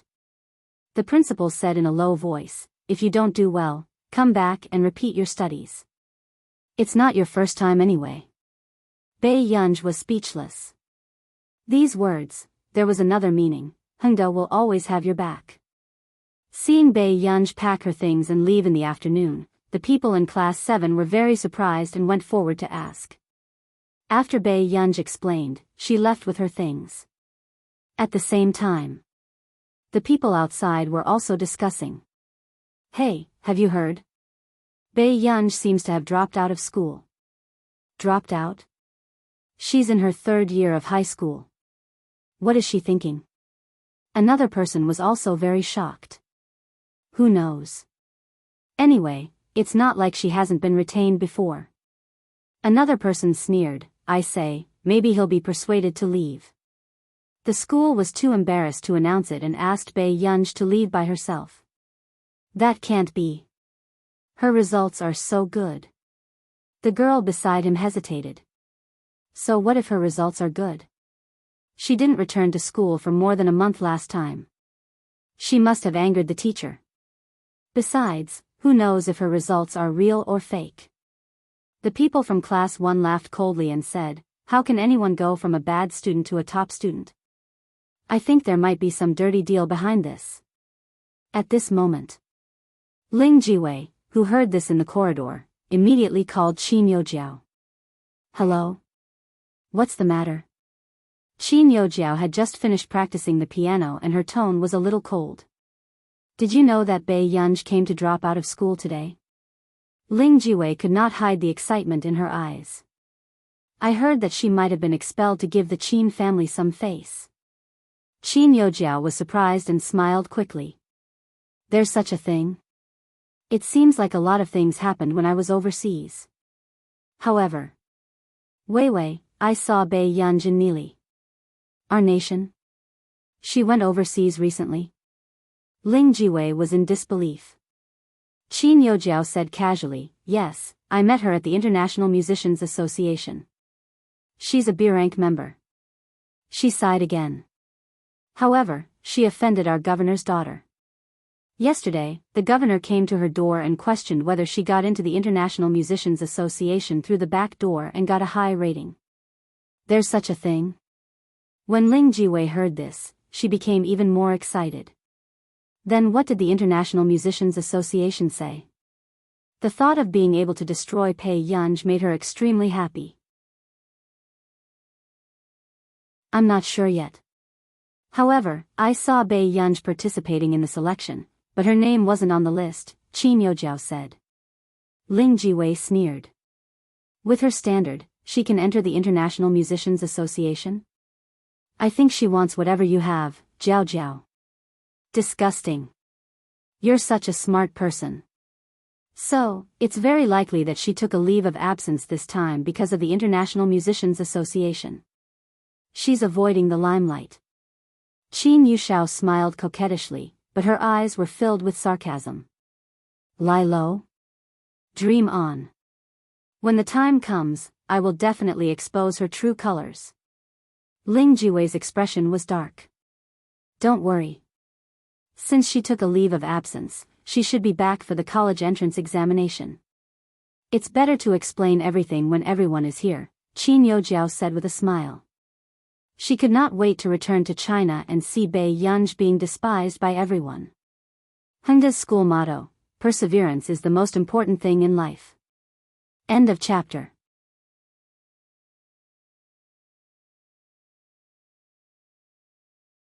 Chapter 908.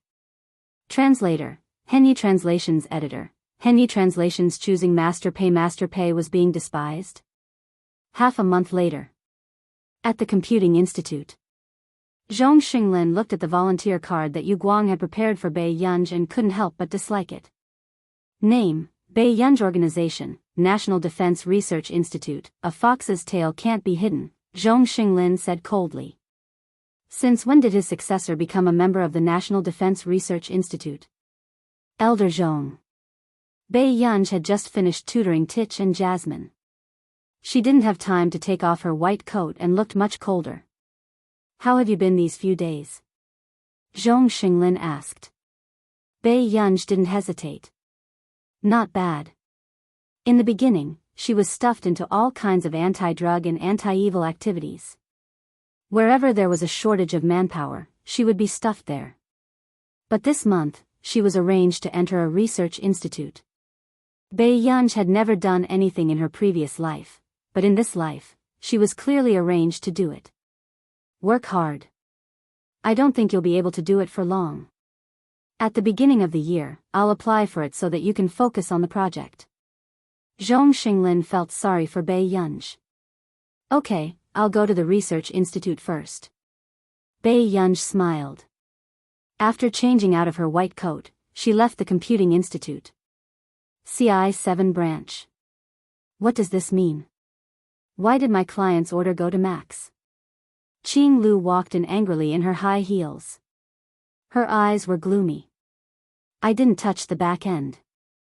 Jiang Song said faintly, it was your client who changed your mind and chose Max, how is this possible? Qing Lu gritted her teeth and questioned. That was her big client and had worked with her many times. Whether she could be promoted to the headquarters this year depended on him. You can check it yourself. In order to change people, this client chose to pay 5 million yuan for lost work and added a price to choose Max. Jiang Song sipped his tea calmly. Added a price? Qing Lu's expression turned even uglier. Jiang Song raised his eyebrows. Max's value isn't that low. Her order is 3 times that of yours. Green Heron's face darkened. Who the hell was this Max? Not long after. Qing Lu left the station angrily, but she received a call. Bo Jinxiao asked hesitantly, cousin, can you get that person to make a new reagent again? You think I'm living a good life? Do you think it's easy to get that reagent? It's been so long and you still can't take down the Chu clan. How dare you make so many promises to me back then? Qing Lu sneered. After hanging up the phone, she sat in the car with a dark expression. Yin City First Research Institute. Pei Yunj took her volunteer pass and came to a spacious office without any obstacles. There was a young man inside. The young man glanced at Bei Yunj, and a touch of surprise flashed across his eyes. Then, his gaze quickly fell on her volunteer ID, and a touch of disappointment flashed across his eyes. They were not the students from Yun University's laboratory. I'm a handyman. The young man shouted Bei Yunj. Bei Yunj paused for a moment before replying lazily, yes, what's the matter? The young man was speechless.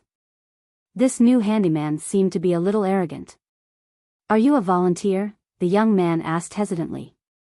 Was this person really not here to cause trouble? Otherwise? Bei Yunj's concise words already showed her impatience. The young man was speechless. What were those people thinking? How could someone with such a temper be a volunteer? Besides, this person didn't look very caring. Why was she a volunteer? P.S. Those who have monthly votes and recommendation tickets, remember to vote for Master Pei. End of chapter.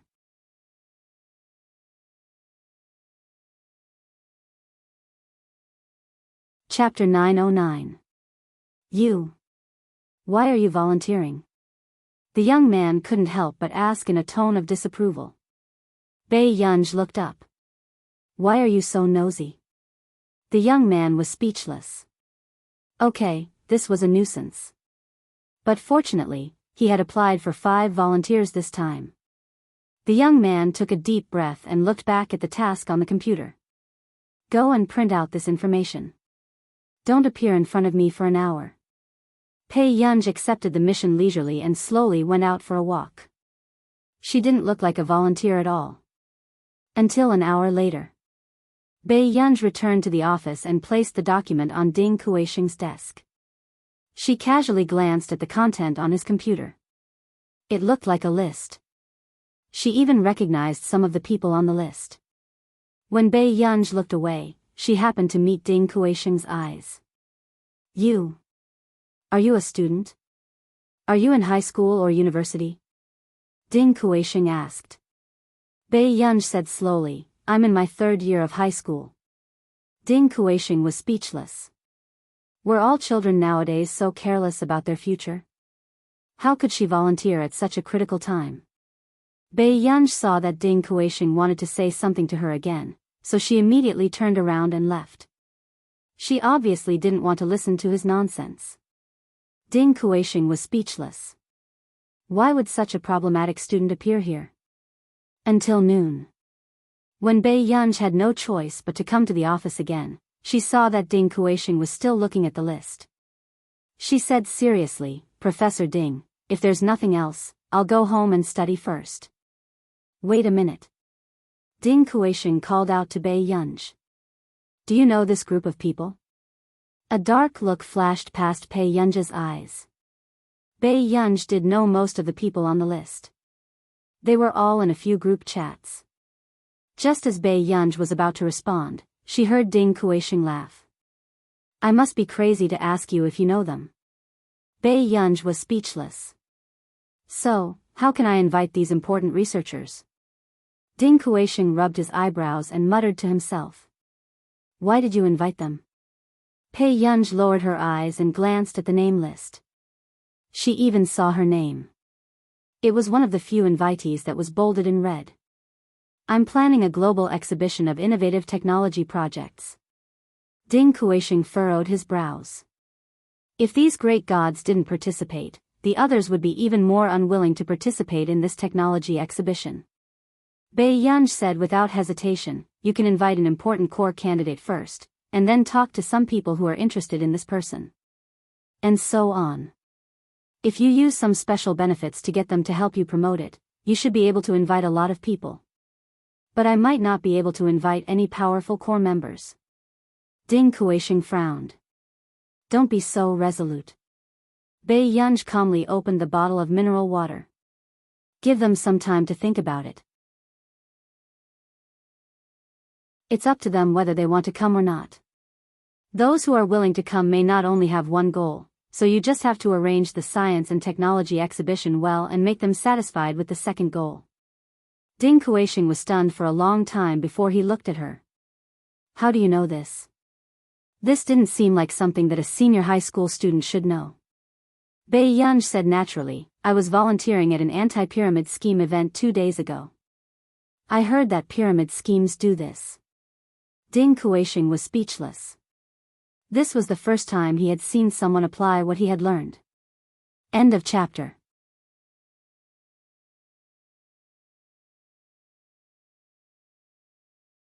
Chapter 9-10.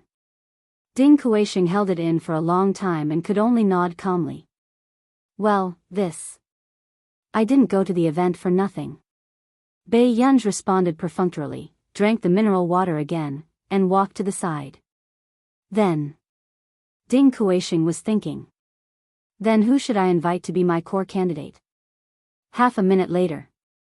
Ding Kuisheng's eyes suddenly lit up. I got it.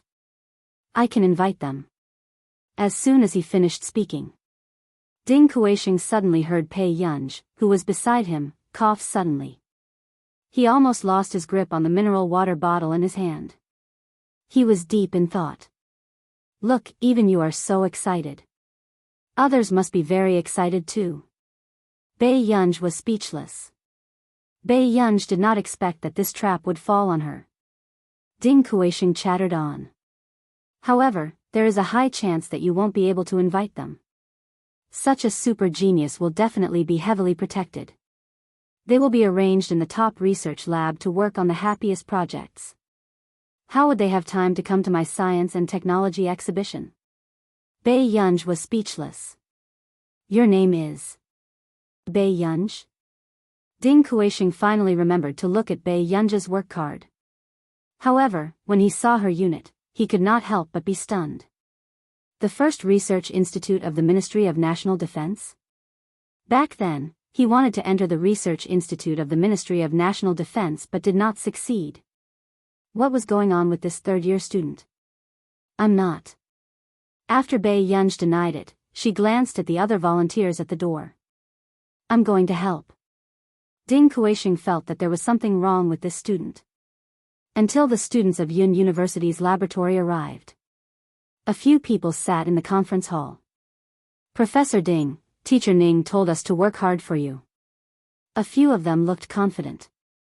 The spots to follow Professor Ding this time were also snatched by various laboratories.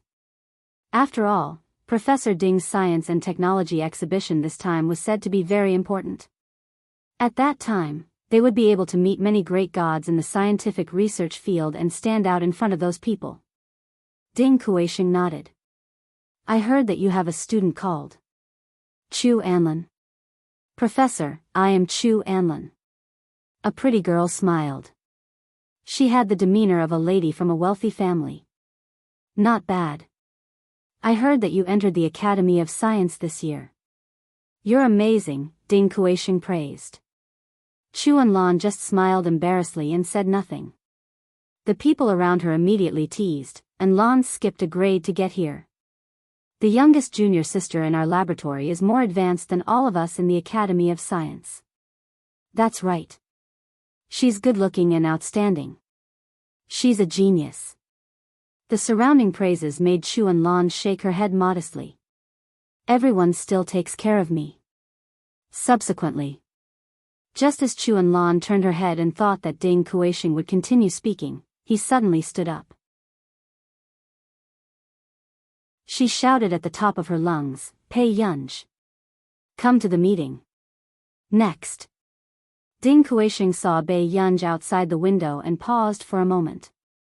He pretended not to hear anything and prepared to leave.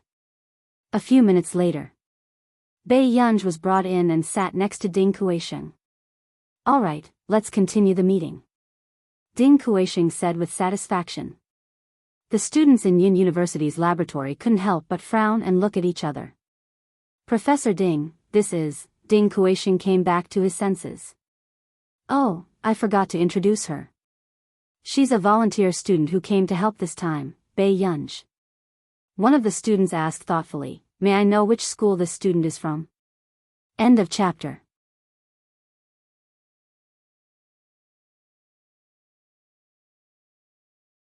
Chapter 9-11. Hengda High School. Biyao glanced at them and said slowly, Suddenly, one of them smiled and said, "High school?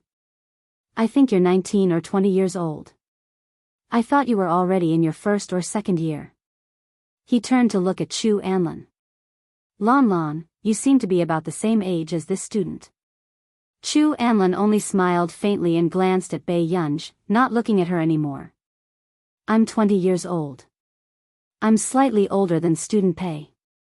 With that said, there were also people who kept looking at Bei Yunj and Chu Anlin. Their intentions were obvious.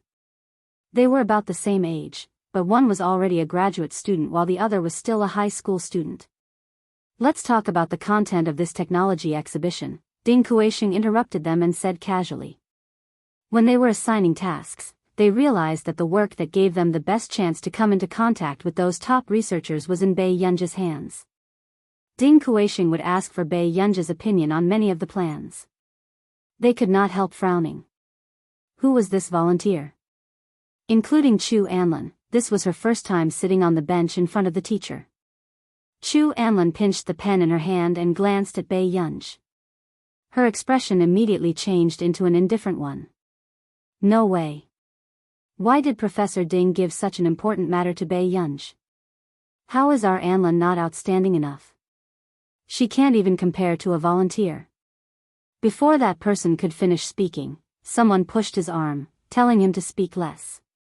When he looked up again, he found that Chu Anlin's expression was not very good either.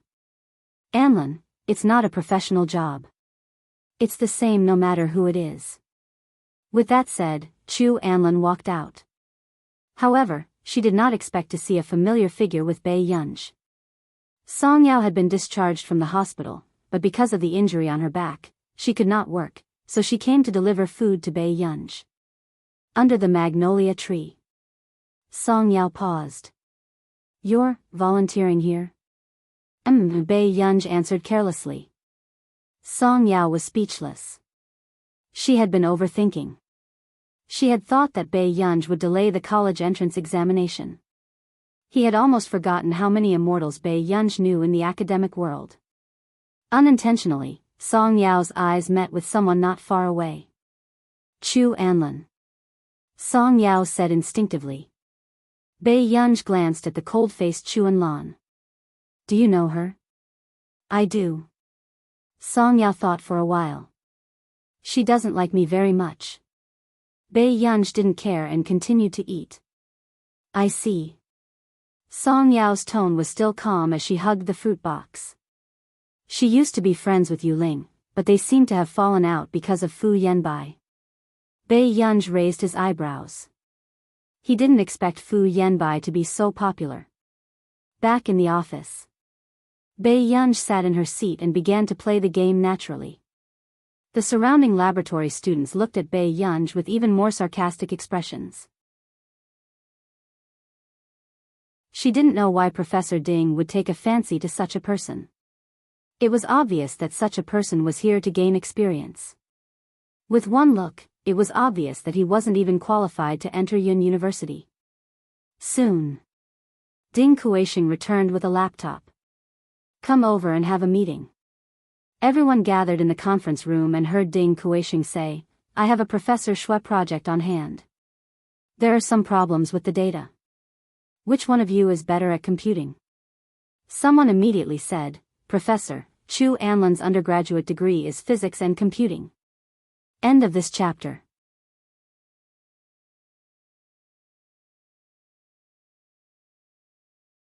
Chapter 9-12. Ding Kuisheng was quite surprised.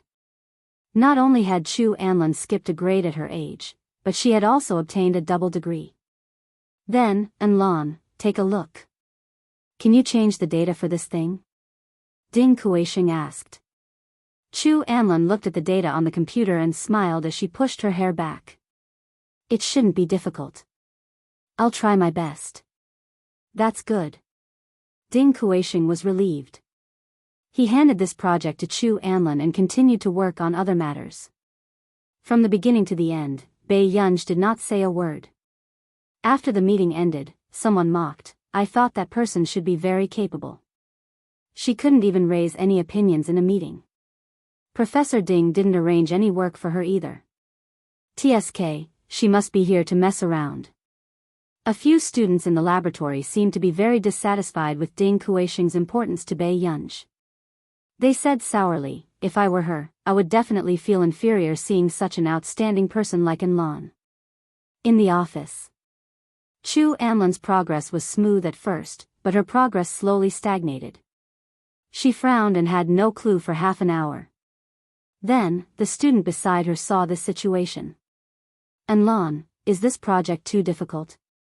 You seem to have been stuck for a long time. Chu Anlan sensed that Ding Kuisheng was also looking at her and immediately smiled. No. It's just that I feel that my friend seems to know more about this data conversion. He just did a similar project some time ago and his results were not bad. Enlon, are you going to ask Zhou Xing to help you? Instantly, the others became even more excited. Zhou Xing was a popular figure in the computing department of Yun University. Yes, he doesn't have anything on today. After Chu Anlan finished speaking, the others were envious. I knew it. The big boss only plays with the big boss. Ding Kuisheng heaved a sigh of relief when he heard Chu Anlan's words. It was good that it could be solved. It was said that Professor Shui had been preparing for this project for a long time. If Chu Anlan could not solve it, he would probably have to be thick-skinned and calculate the people he borrowed. At this thought, he walked out with a cigarette and lighter, wanting to relax. However, he did not expect to see a familiar figure in the corridor. Brother Yen. Ding Kuisheng called out to Si Qingyan excitedly, his eyes shining. However, the next moment, when Si Qingyan turned around to look at him, Ding Kuisheng realized that Bei Yunj was talking to Si Qingyan. I'm going to get busy. After that, Bei Yunj left. Si Qingyan called him Master Pei, but Bei Yunj ignored him. The next moment. Before Si Qingyan could turn around, he heard Ding Kuisheng asking tentatively. Master Pei? Si Qingyan was shocked when he suddenly heard this. Then, he immediately reacted, You're looking for me? Ding Kuisheng was a little nervous. Brother Yen, there's a problem with Professor Shui's project. Can you help me take a look? No. Si Qingyan rejected him without hesitation.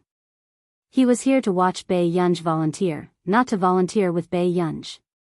But it's very difficult for us to modify that project, Ding Kuisheng continued, unwilling to give up. Ding Kuisheng, are you stupid?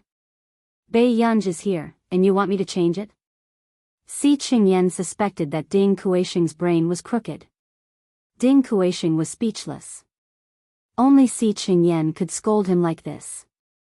Si Qingyan and Ding Kuisheng were about the same age, but one was already a full professor at a young age, and the other was still an associate professor. End of this chapter.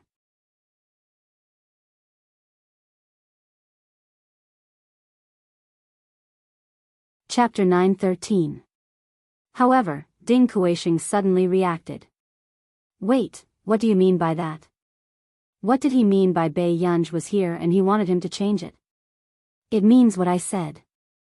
I gave you a cheat, but if you can't do the exhibition well, the higher-ups will definitely tear you apart. Si Qingyan chuckled. Bei Yunj was treated like a treasure by Zhong Xinglin at the Computing Institute and didn't do anything for her. Now that she had finally been outsourced, Ding Kuisheng, this fool, wouldn't make good use of it. Cheat. Ding Kuisheng's mind was stuck. Bei Yunj is a cheat. When he regained his senses, Ding Kuisheng continued, but Chu Anlan said that the conversion method for this project has to be used by Marcus. How can Bei Yunj know who Marcus is? What could a third-year student know? Si Qingyan. Then do you know who it is? Ding Kuisheng immediately smiled. If I don't know who it is, would I still be here? She was a rising star in the scientific research field, a god who even dared to reject the Ferris Prize. However, the Chinese circle in our country liked her so much. It was said that Ferris had mailed the trophy to the Computing Institute, but it was still returned. The big boss's temper was indeed unpredictable. Si Qingyan, then. Before Ding Kuisheng could speak, Si Qingyan handed the thing in his hand to Ding Kuisheng. This is what the old man asked me to bring to Bei Yunj. Remember to give it to her. With that said, once Si Qingyan completed his task, he prepared to leave. Ding Kuisheng could not stop him. Back in the office, Ding Kuisheng looked at Bei Yunj, who was watering the flowers outside the door, with a sense of scrutiny. Could it be that she was also a genius student? However, not long after, Ding Kuisheng saw Bei Yunj look around leisurely and suddenly pluck the flowers planted by the director. Ding Kuisheng's face contorted. Whose King troublesome child was this? She even dared to pluck Director Tian's flowers? Bei Yunj, come in. Don't pluck them again. Do you hear me? Bei Yunj raised her eyebrows lazily when she realized that she had been discovered. This was exactly the same as what Bai Mingzhang had done in the past. If Dean Tian knew about this, he would definitely be furious. After Bai Mingzhang left, Bei Yunj came. Bei Yunj put down the watering can in her hand and twirled the small white flower around her index finger. She didn't feel guilty at all. He raised the wrong flower. Bei Yunj took it for granted. Ding Kuisheng put on a fake smile. How do you know that Principal Hua Tian has been raised wrongly? Bei Yunj, Tian Hejing had mentioned in the group that he was cultivating a type of flower that could replace rare herbs, but this flower was obviously different from what he had described. It was probably because Dean Tian was on a business trip and his assistant didn't notice, so he raised the ordinary small wildflowers as experimental plants. But she checked it again. Fortunately, the experimental flower had already sprouted.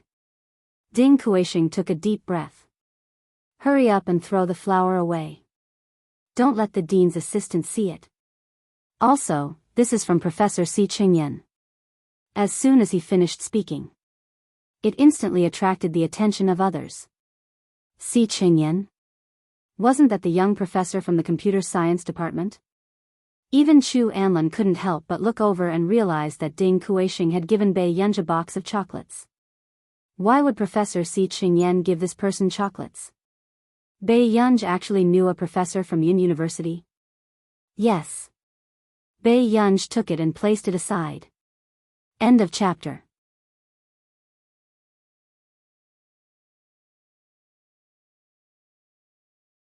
Chapter 9:14. You know Si Qingyan?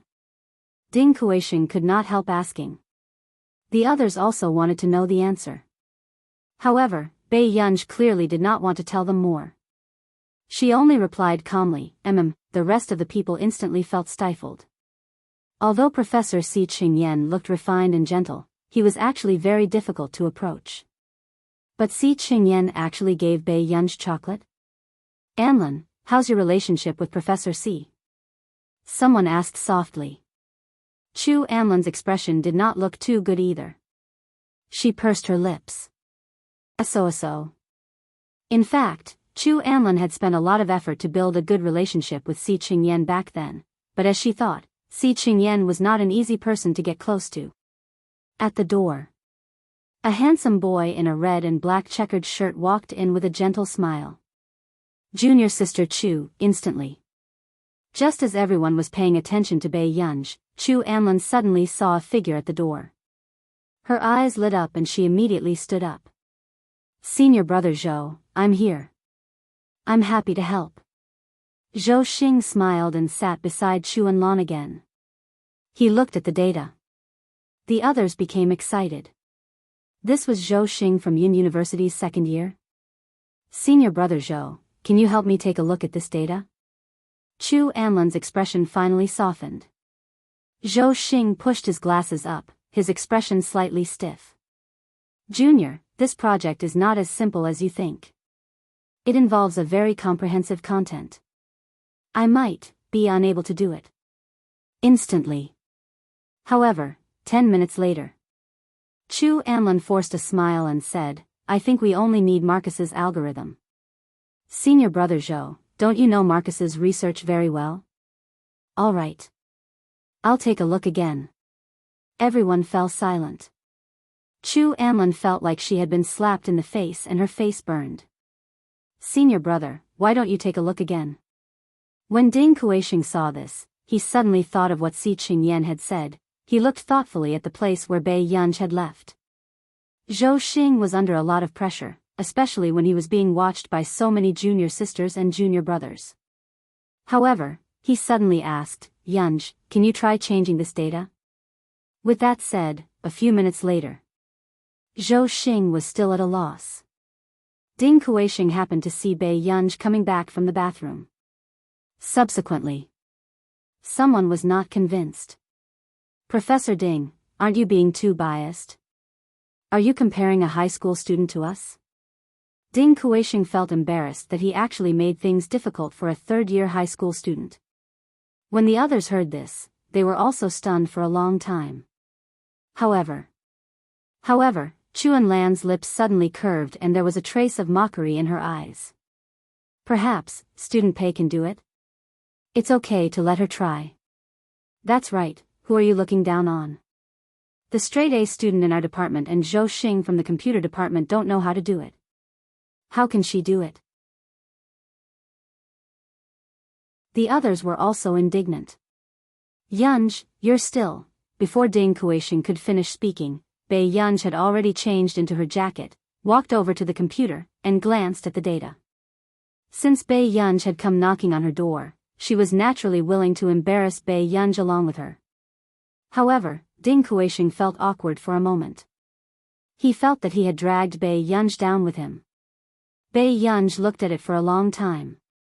Then, just when everyone thought that this person clearly did not know anything and actually dared to come over and pretend to be a straight-A student and was not afraid of being slapped in the face, they saw Bei Yunj's eyebrows move. It's this data?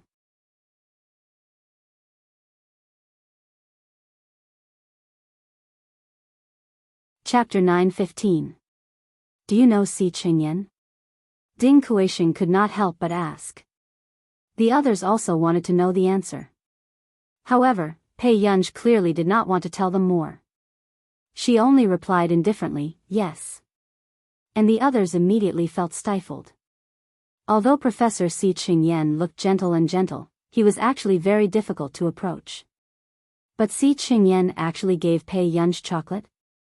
And Lan, how is your relationship with Professor Si? Someone asked softly. Chu Amlan's expression did not look too good either. She pursed her lips. Average. In reality, back then, Chu Amlan had also spent a lot of effort to build a good relationship with Si Qingyan. But just as she thought, Si Qingyan was not someone who was easy to get close to. At the door, a handsome boy wearing a red and black checkered shirt walked in. He smiled warmly. Junior Sister Chu, immediately. Just when everyone was paying attention to Pei Yunj, suddenly, Chu Amlan saw a figure at the door. Her eyes lit up and she immediately stood up. Senior brother Zhou, I'm here. Happy to help. Zhou Xing smiled and sat next to Chu Amlan again. He glanced at the data. The others were excited. This was Zhou Xing from Yunda Yen Air. Senior brother Zhou, can you help me take a look at this data? Chu Amlan's expression finally eased. Zhou Xing pushed up his spectacles. His expression was slightly stiff. Junior sister, this project is not as simple as you think. It involves very comprehensive content. I may have the heart but not the strength. Instantly. However, 10 minutes later, Chu Amlan forced a smile. I think we just need Marcus algorithm. Senior apprentice brother Zhou, don't you know Marcus research very well? Okay. I'll take a look. Everyone was silent. Chu Amlan felt as if she had been slapped in the face. Her face was burning. Senior brother, why don't you take a look? Seeing this scene, Ding Kuisheng suddenly thought of what Si Qingyan had said. He looked thoughtfully at the place where Pei Yunj had left. Zhou Xing was under a lot of pressure, especially when so many junior sisters and junior brothers were watching him. However, he suddenly asked, Yunj, can you try to help me change this data? As soon as he finished speaking. Until a few minutes later. Zhou Xing was still at his wit's end. Ding Kuisheng happened to see that Pei Yunj had just returned from the washroom. Subsequently, Someone was not convinced. Professor Ding, aren't you being too biased? Are you comparing a high school student with us? Ding Kuisheng felt ashamed. He actually made things difficult for a high school student. When the others heard this, they were also stunned for a long time. However, Chu Anlan's lips suddenly curled up and a faint mocking look flashed across her eyes. Perhaps, Student Pei can do it? It doesn't matter if she gives it a try. That's right. Who is she looking down on? Even our top student and Zhou Xing from the computer science department can't do it. How can she do it? The others were also indignant. Yunj, you'd better. Before Ding Kuisheng finished speaking, Pei Yunj had already changed into her coat, walked to the computer, and glanced at the data. Since Pei Yunj had come to her door, of course, she was willing to let Pei Yunj embarrass herself with her. Ding Kuisheng felt embarrassed for a moment. He felt that he had dragged Pei Yunj into the water. Pei Yunj looked at it for a long time. Then, just when everyone thought that this person obviously didn't know anything, she actually dared to come over and pretend to be a top student and was not afraid of being slapped in the face. They saw Pei Yunj frown. Is it this data?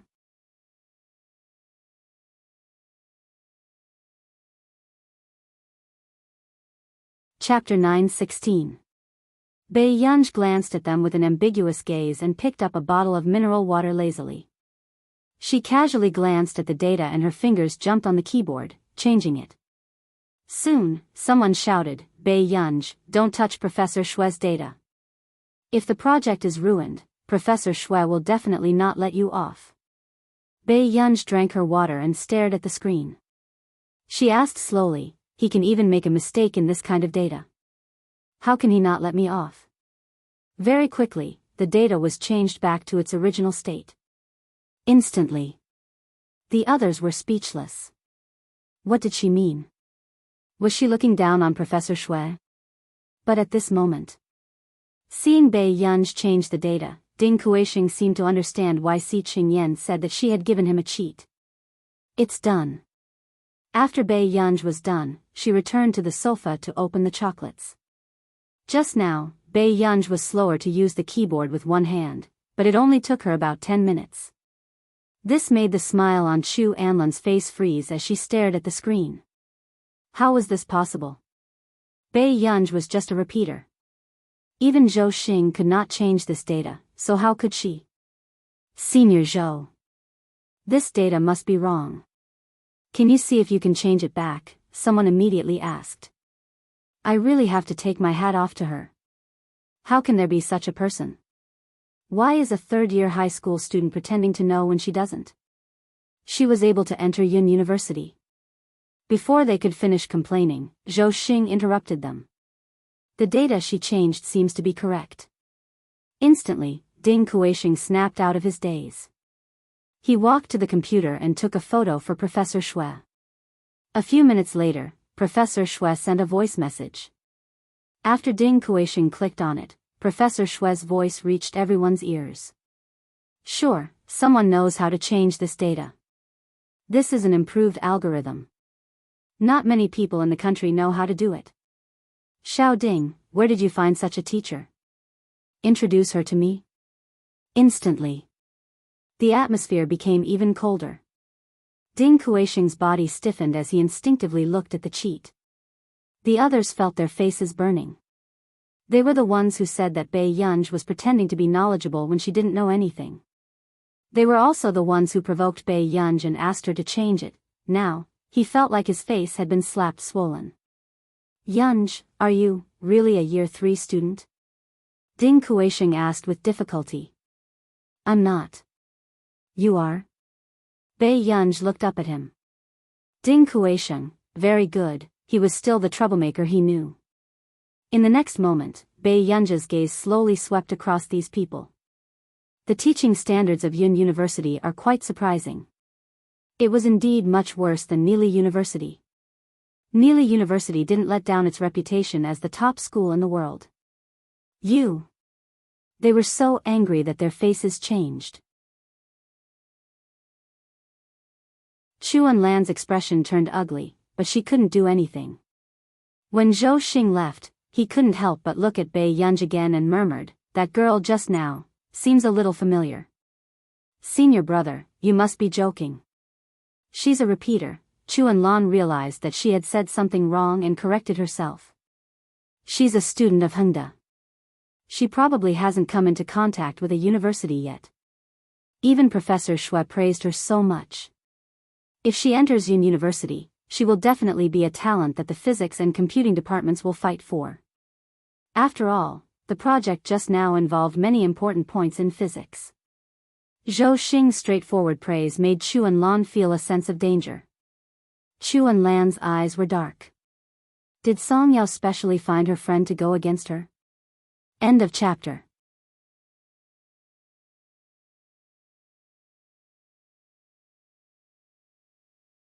Chapter 9:17. After returning, Chu Anlin saw that Ding Kuixing was getting more and more interested in Bei Yunj. He even gave Bei Yunj the opportunity to invite famous people in the academic field. "I still hope that more foreign researchers can come to this exhibition." Ding Kuixing frowned. "Luo Yunxing from the Institute of Computational Technology in our nation. Can you try to invite him?" Bei Yunj raised an eyebrow. She did not seem to have any impression of this person. Luo Yunxing? At this moment, Chu Anlin suddenly said, "Why don't I invite Uncle Luo?" Ding Kuixing was stunned. "Anlin, you know Luo Yunxing? This was all the famous scholars in our nation." Chu Anlin appeared humble and smiled naturally. "My father and Uncle Luo are high school classmates. I've seen Uncle Luo a few times." When the others heard this, their eyes were filled with envy. As expected of an academic family. Other than the high IQ she inherited, she also had such strong connections. If it were anyone else, how could they have such connections? The rest of the people glanced at Bei Yunj thoughtfully. Seeing that she was expressionless, they only felt that Bei Yunj was pretending to be natural. Then this job is very suitable for Enlan. Immediately, someone came out to stand in line. No matter what, they did not want to be defeated by a high school student. "Yes, Professor Ding. Enlan is old Master Chu's daughter. Maybe she knows a few people on the list." Hearing their words, Ding Kuixing was a little hesitant. In the end, he could only say, "How about this? The two of you will work together and assign tasks." With that said, Bei Yunj and Chu Anlin frowned. Chu Anlin did not expect Ding Kuixing to be so persistent. "That's fine too." Chu Anlin smiled and turned to look at Bei Yunj. "The people on this list might not be free, but we have to invite at least 7 or 8 people for Professor Ding, right?" Hearing this, everyone felt that Bei Yunj would definitely mess it up. It was not difficult for Chu Anlin to invite 7 or 8 scholars. However, for a high school student like Bei Yunj who did not have any connections, it was simply impossible. Bei Yunj glanced at the list and replied casually, "Sure." When Chu Enlan saw this, a touch of complacency and slyness flashed across her eyes. Bei Yunj actually agreed. Did she think that people in the academic circle were so easy to get close to? After Ding Kuixing finished the call outside, he entered the door and saw Chu Anlin making a call to invite the scholars. Bei Yunj was still playing with her phone. His eyelids twitched and he walked over. "Chu Enlan has already invited 2 people. Aren't you going to ask for their advice and ask for their help?"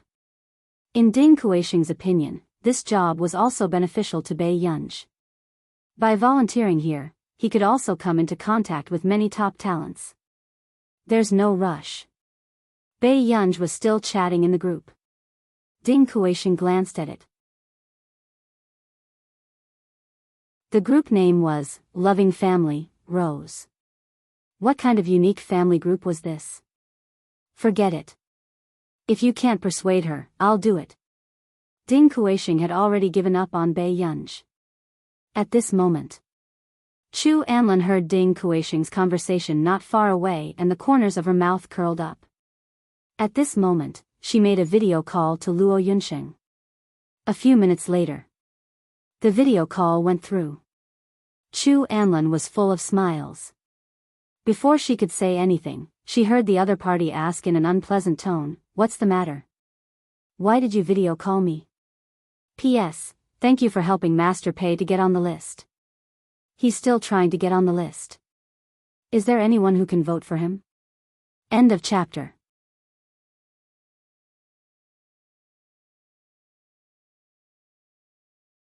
Chapter 9:18. Chu Anlan's expression froze.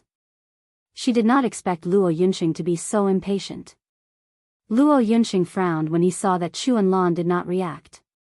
But in the next second, Chu Anlan reacted quickly. "Uncle Luo, Yunxing will hold a scientific research exhibition in a few days. We will invite many people. Do you want to come and take a look?" "I'm not free." Luo Yunxing's rejection attracted the attention of the people around him. This made Chu Anlan almost unable to maintain the expression on her face. She forced a smile and said, "But there should be many people coming to the exhibition." Seeing this scene, everyone else was terrified. Even Chu Anlan was frustrated, not to mention Bei Yunj. "Anlan, didn't Chu Yeming tell you that I'm working on an important project recently?" Luo Yunxing's tone was indifferent. Moreover, he and Chu Yeming were not close friends. They were just acquaintances. Chu Anlan's face turned pale. Luo Yunxing took a deep breath. Just as he was about to turn around and say something to Chu Anlan, his sharp eyes suddenly saw a flash of a figure. He froze. Who was the person who just walked out? Did he see wrongly? Why was she here? Where are you now? Luo Yunxing's sudden question stunned Chu Anlan. The first research institute of Yuncheng. I see. Luo Yunxing remembered that she was in Yuncheng. He could not help but ask, "Who are the participants?" Chu Anlan saw that there was a turning point and immediately said, "I'm not sure yet, but there will definitely be many important scholars participating." Luo Yunxing's heart was itching. He did not want to know who would be participating in the exhibition. He only wanted to know if she would be participating. About this, Luo Yunxing was wondering if he had seen wrongly. But in the next moment, he saw the person at the door holding the chocolate and wobbling in. He immediately changed his words. "I still have time to go." When Chu Anlan heard this, she seemed to be struck by good luck and instantly became excited. "Really? That's great." Chu Anlan was wild with joy. After hanging up the phone, Chu Anlan glanced at Bei Yunj and the corners of her lips curled up. She hadn't invited any scholars yet. It seemed like she really didn't have any connections. At this moment, the others couldn't help but sigh. "Anlan, you even managed to invite Luo Yunxing. You're amazing." Chu Anlan smiled faintly. "As you can see, Uncle Luo has a bad temper. I guess it's because of my dad that I was able to invite him this time." Hearing that, the others became even more envious. It was so good to have a father who was a researcher. If it was someone else, Luo Yunxing would have gone berserk. Ding Kuisheng watched the video and felt that Luo Yunxing's eyes weren't on Chu Anlan. The next day, Chu Anlan had already invited 4 scholars. She looked at the list and saw that everyone who could be invited had already been invited. She couldn't help but sneer. The rest were top researchers who didn't even have a complete set of contact information. Not to mention Bei Yunj, even her father, Chu Yeming, was rarely seen. She wanted to see how Bei Yunj was able to invite these immortals. Noon. The people in the corridor were laughing. Does she really think she's so great? It's been 2 days and she didn't even dare to make a phone call. Professor Ding actually thinks highly of such a person. End of chapter.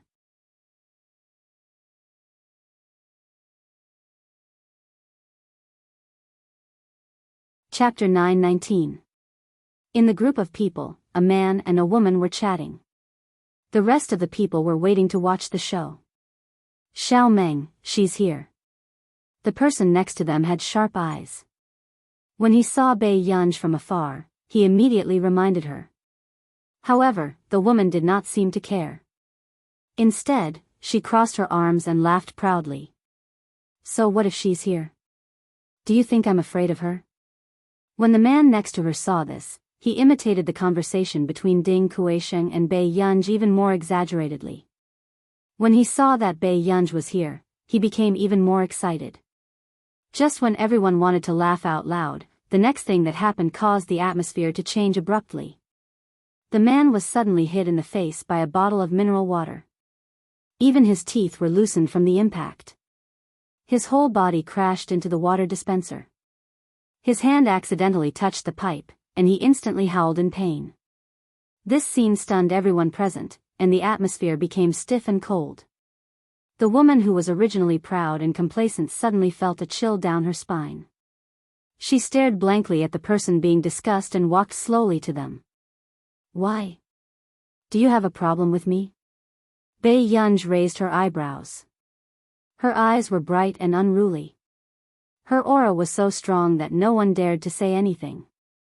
The next moment, before anyone could react, Bei Yunj suddenly lifted the man by the collar and slammed him against the wall. The dull sound of bones cracking was not loud, but it was terrifying. The man howled in pain, but he did not dare to make too much noise. He could only look at the person in front of him in fear. Bei Yunj was laughing, but her eyes were cold. She patted the man's face as if she was joking. Do you know why I'm here? Huh? However, for a moment, the man felt as if an evil spirit had attached itself to his back. He trembled all over. This is the Research Institute. Bei Yunj, Professor Ding is in the office. If you dare. The man reacted and immediately wanted to threaten Bei Yunj. However, the next moment, a punch landed on his face. The man trembled in pain. He covered his face in disbelief. Then, he heard her ask playfully, if I dare to do what? Everyone else was shocked. When they came back to their senses, they were afraid that Bei Yunj would be the next one to make trouble for them. The girl standing next to him felt her legs go weak, and she took a step back in fear. Raise your head. Bei Yunj's tone was casual, but the boy who was leaning against the wall had no choice but to endure the pain. His entire body trembled as he slowly straightened his back. Classmate Pei. Classmate Pei, I was just joking. Really? I like jokes too. Bei Yunj curled her lips and suddenly kicked him in the stomach with her knee. This made the boy bend down subconsciously, and his face was almost distorted. Bei Yunj smiled and asked slowly, do you like this joke? When the surrounding people saw this scene, only one thought popped into their minds. Running away from this place, this person was too scary. They wanted to stay as far away from Bei Yunj as possible. They had never met anyone who dared to make a move in the Research Institute. Next, Bei Yunj let go of the boy's collar and glanced at everyone present. Is there anyone else who wants to make fun of me? The few people present shook their heads vigorously. Making fun of her was equivalent to risking one's life. Don't stand on ceremony. If you want to make fun of me, go ahead. Bei Yunj picked up a bottle of mineral water and glanced at them lazily. She smiled and said, if you want to be hospitalized, just keep talking. Everyone, end of chapter.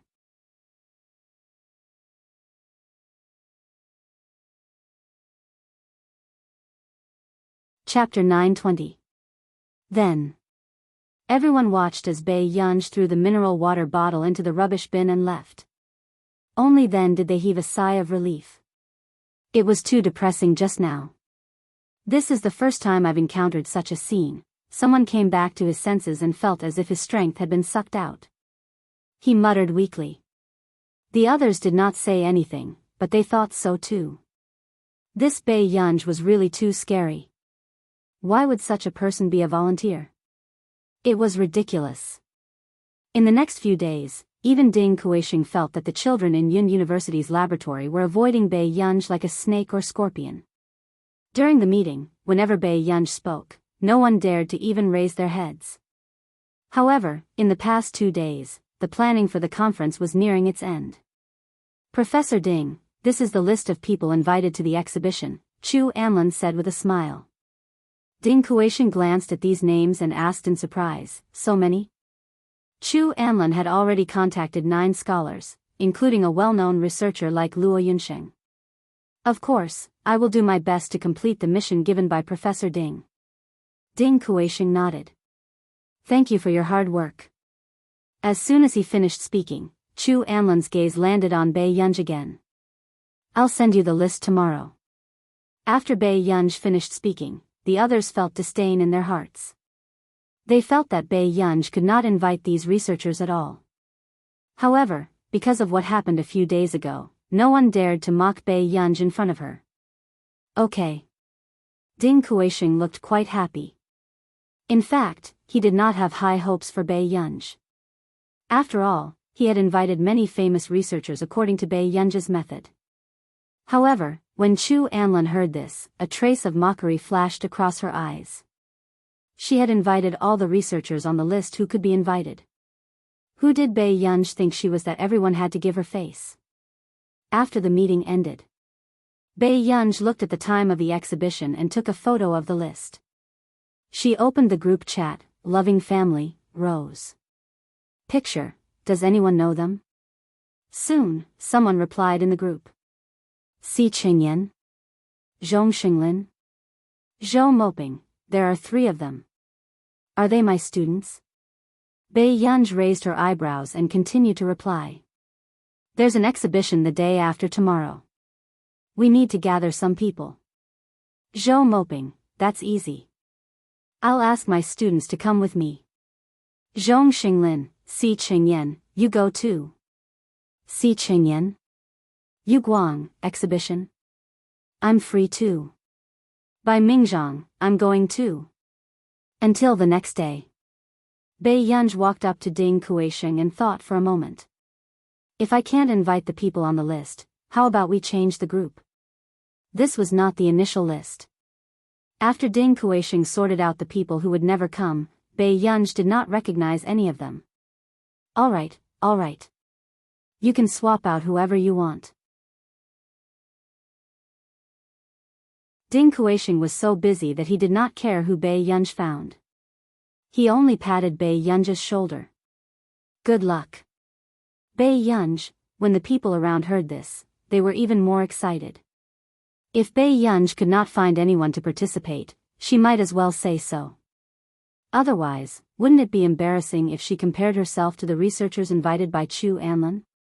Chu Anlin could not hide the joy on her face. When she thought about how she could suppress Bai Yunj tomorrow, the corners of her lips could not help but curl up. At the exhibition. End of this chapter.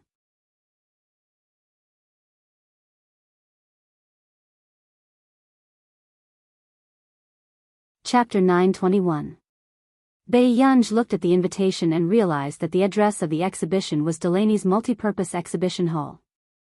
At the venue, Bai Yunj stood at the door and waited.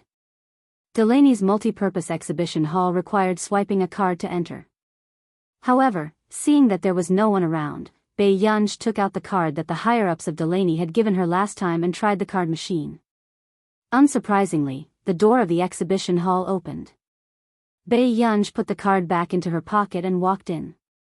But half an hour later, after Bai Yunj finished shopping, she bumped into Ding Kueisheng, who was rushing over. Ding Kueisheng's eyelids twitched. How did you get in? He had been squatting at the door for more than 20 minutes, but the security guard refused to let him in. He was only allowed to pass after verifying it. Bai Yunj said. The machine seems to be broken. Which one? Bai Yunj turned around and did not even bother to brush him off. I forgot. The corner of Ding Kueisheng's mouth twitched. Okay, I'll check the temporary record card. Don't forget to get the card later. Without a temporary record card, you can't enter and leave the exhibition here at will. As it was a high-end exhibition hall, the temporary record card here was authenticated with real names, so it was convenient to participate in the auction of exhibition projects. There was still half an hour before the exhibition started, but many people had already arrived. Chu Anlin glanced at Bai Yunj, who brushed past her and sneered. She quickly went up to receive Luo Yunsheng. She smiled and greeted him. Uncle Luo, it's been a long time. There was a familiar face beside Luo Yunsheng, which made Chu Anlin unable to suppress her excitement. Is that Mr. Marcus? Marcus glanced at Chu Anlin with his blue eyes. Seeing that there was no one around, he quickly left after saying a few words.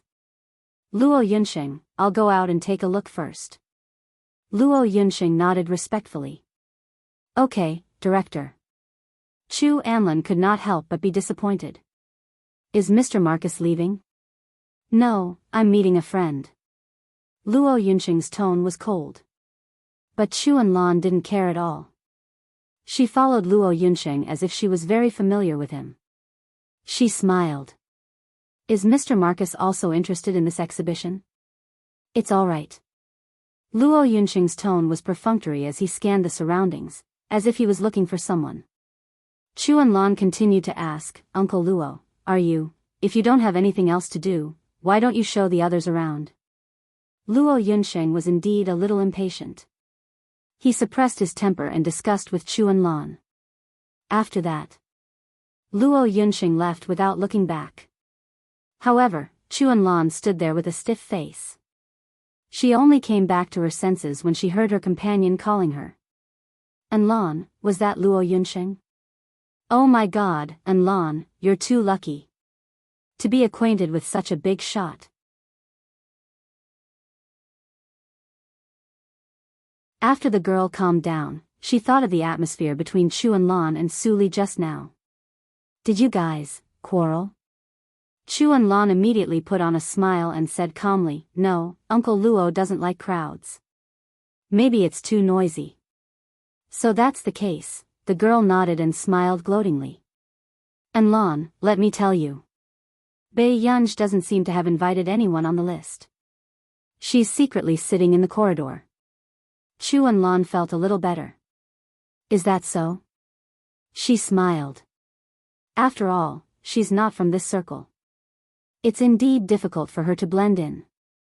P.S. We'll continue tomorrow morning. Be good and remember the monthly votes. End of this chapter. You're tuning into the Biyao's Wuxia Chronicles YouTube channel. Don't forget to subscribe and join us on this journey to catch the most captivating stories.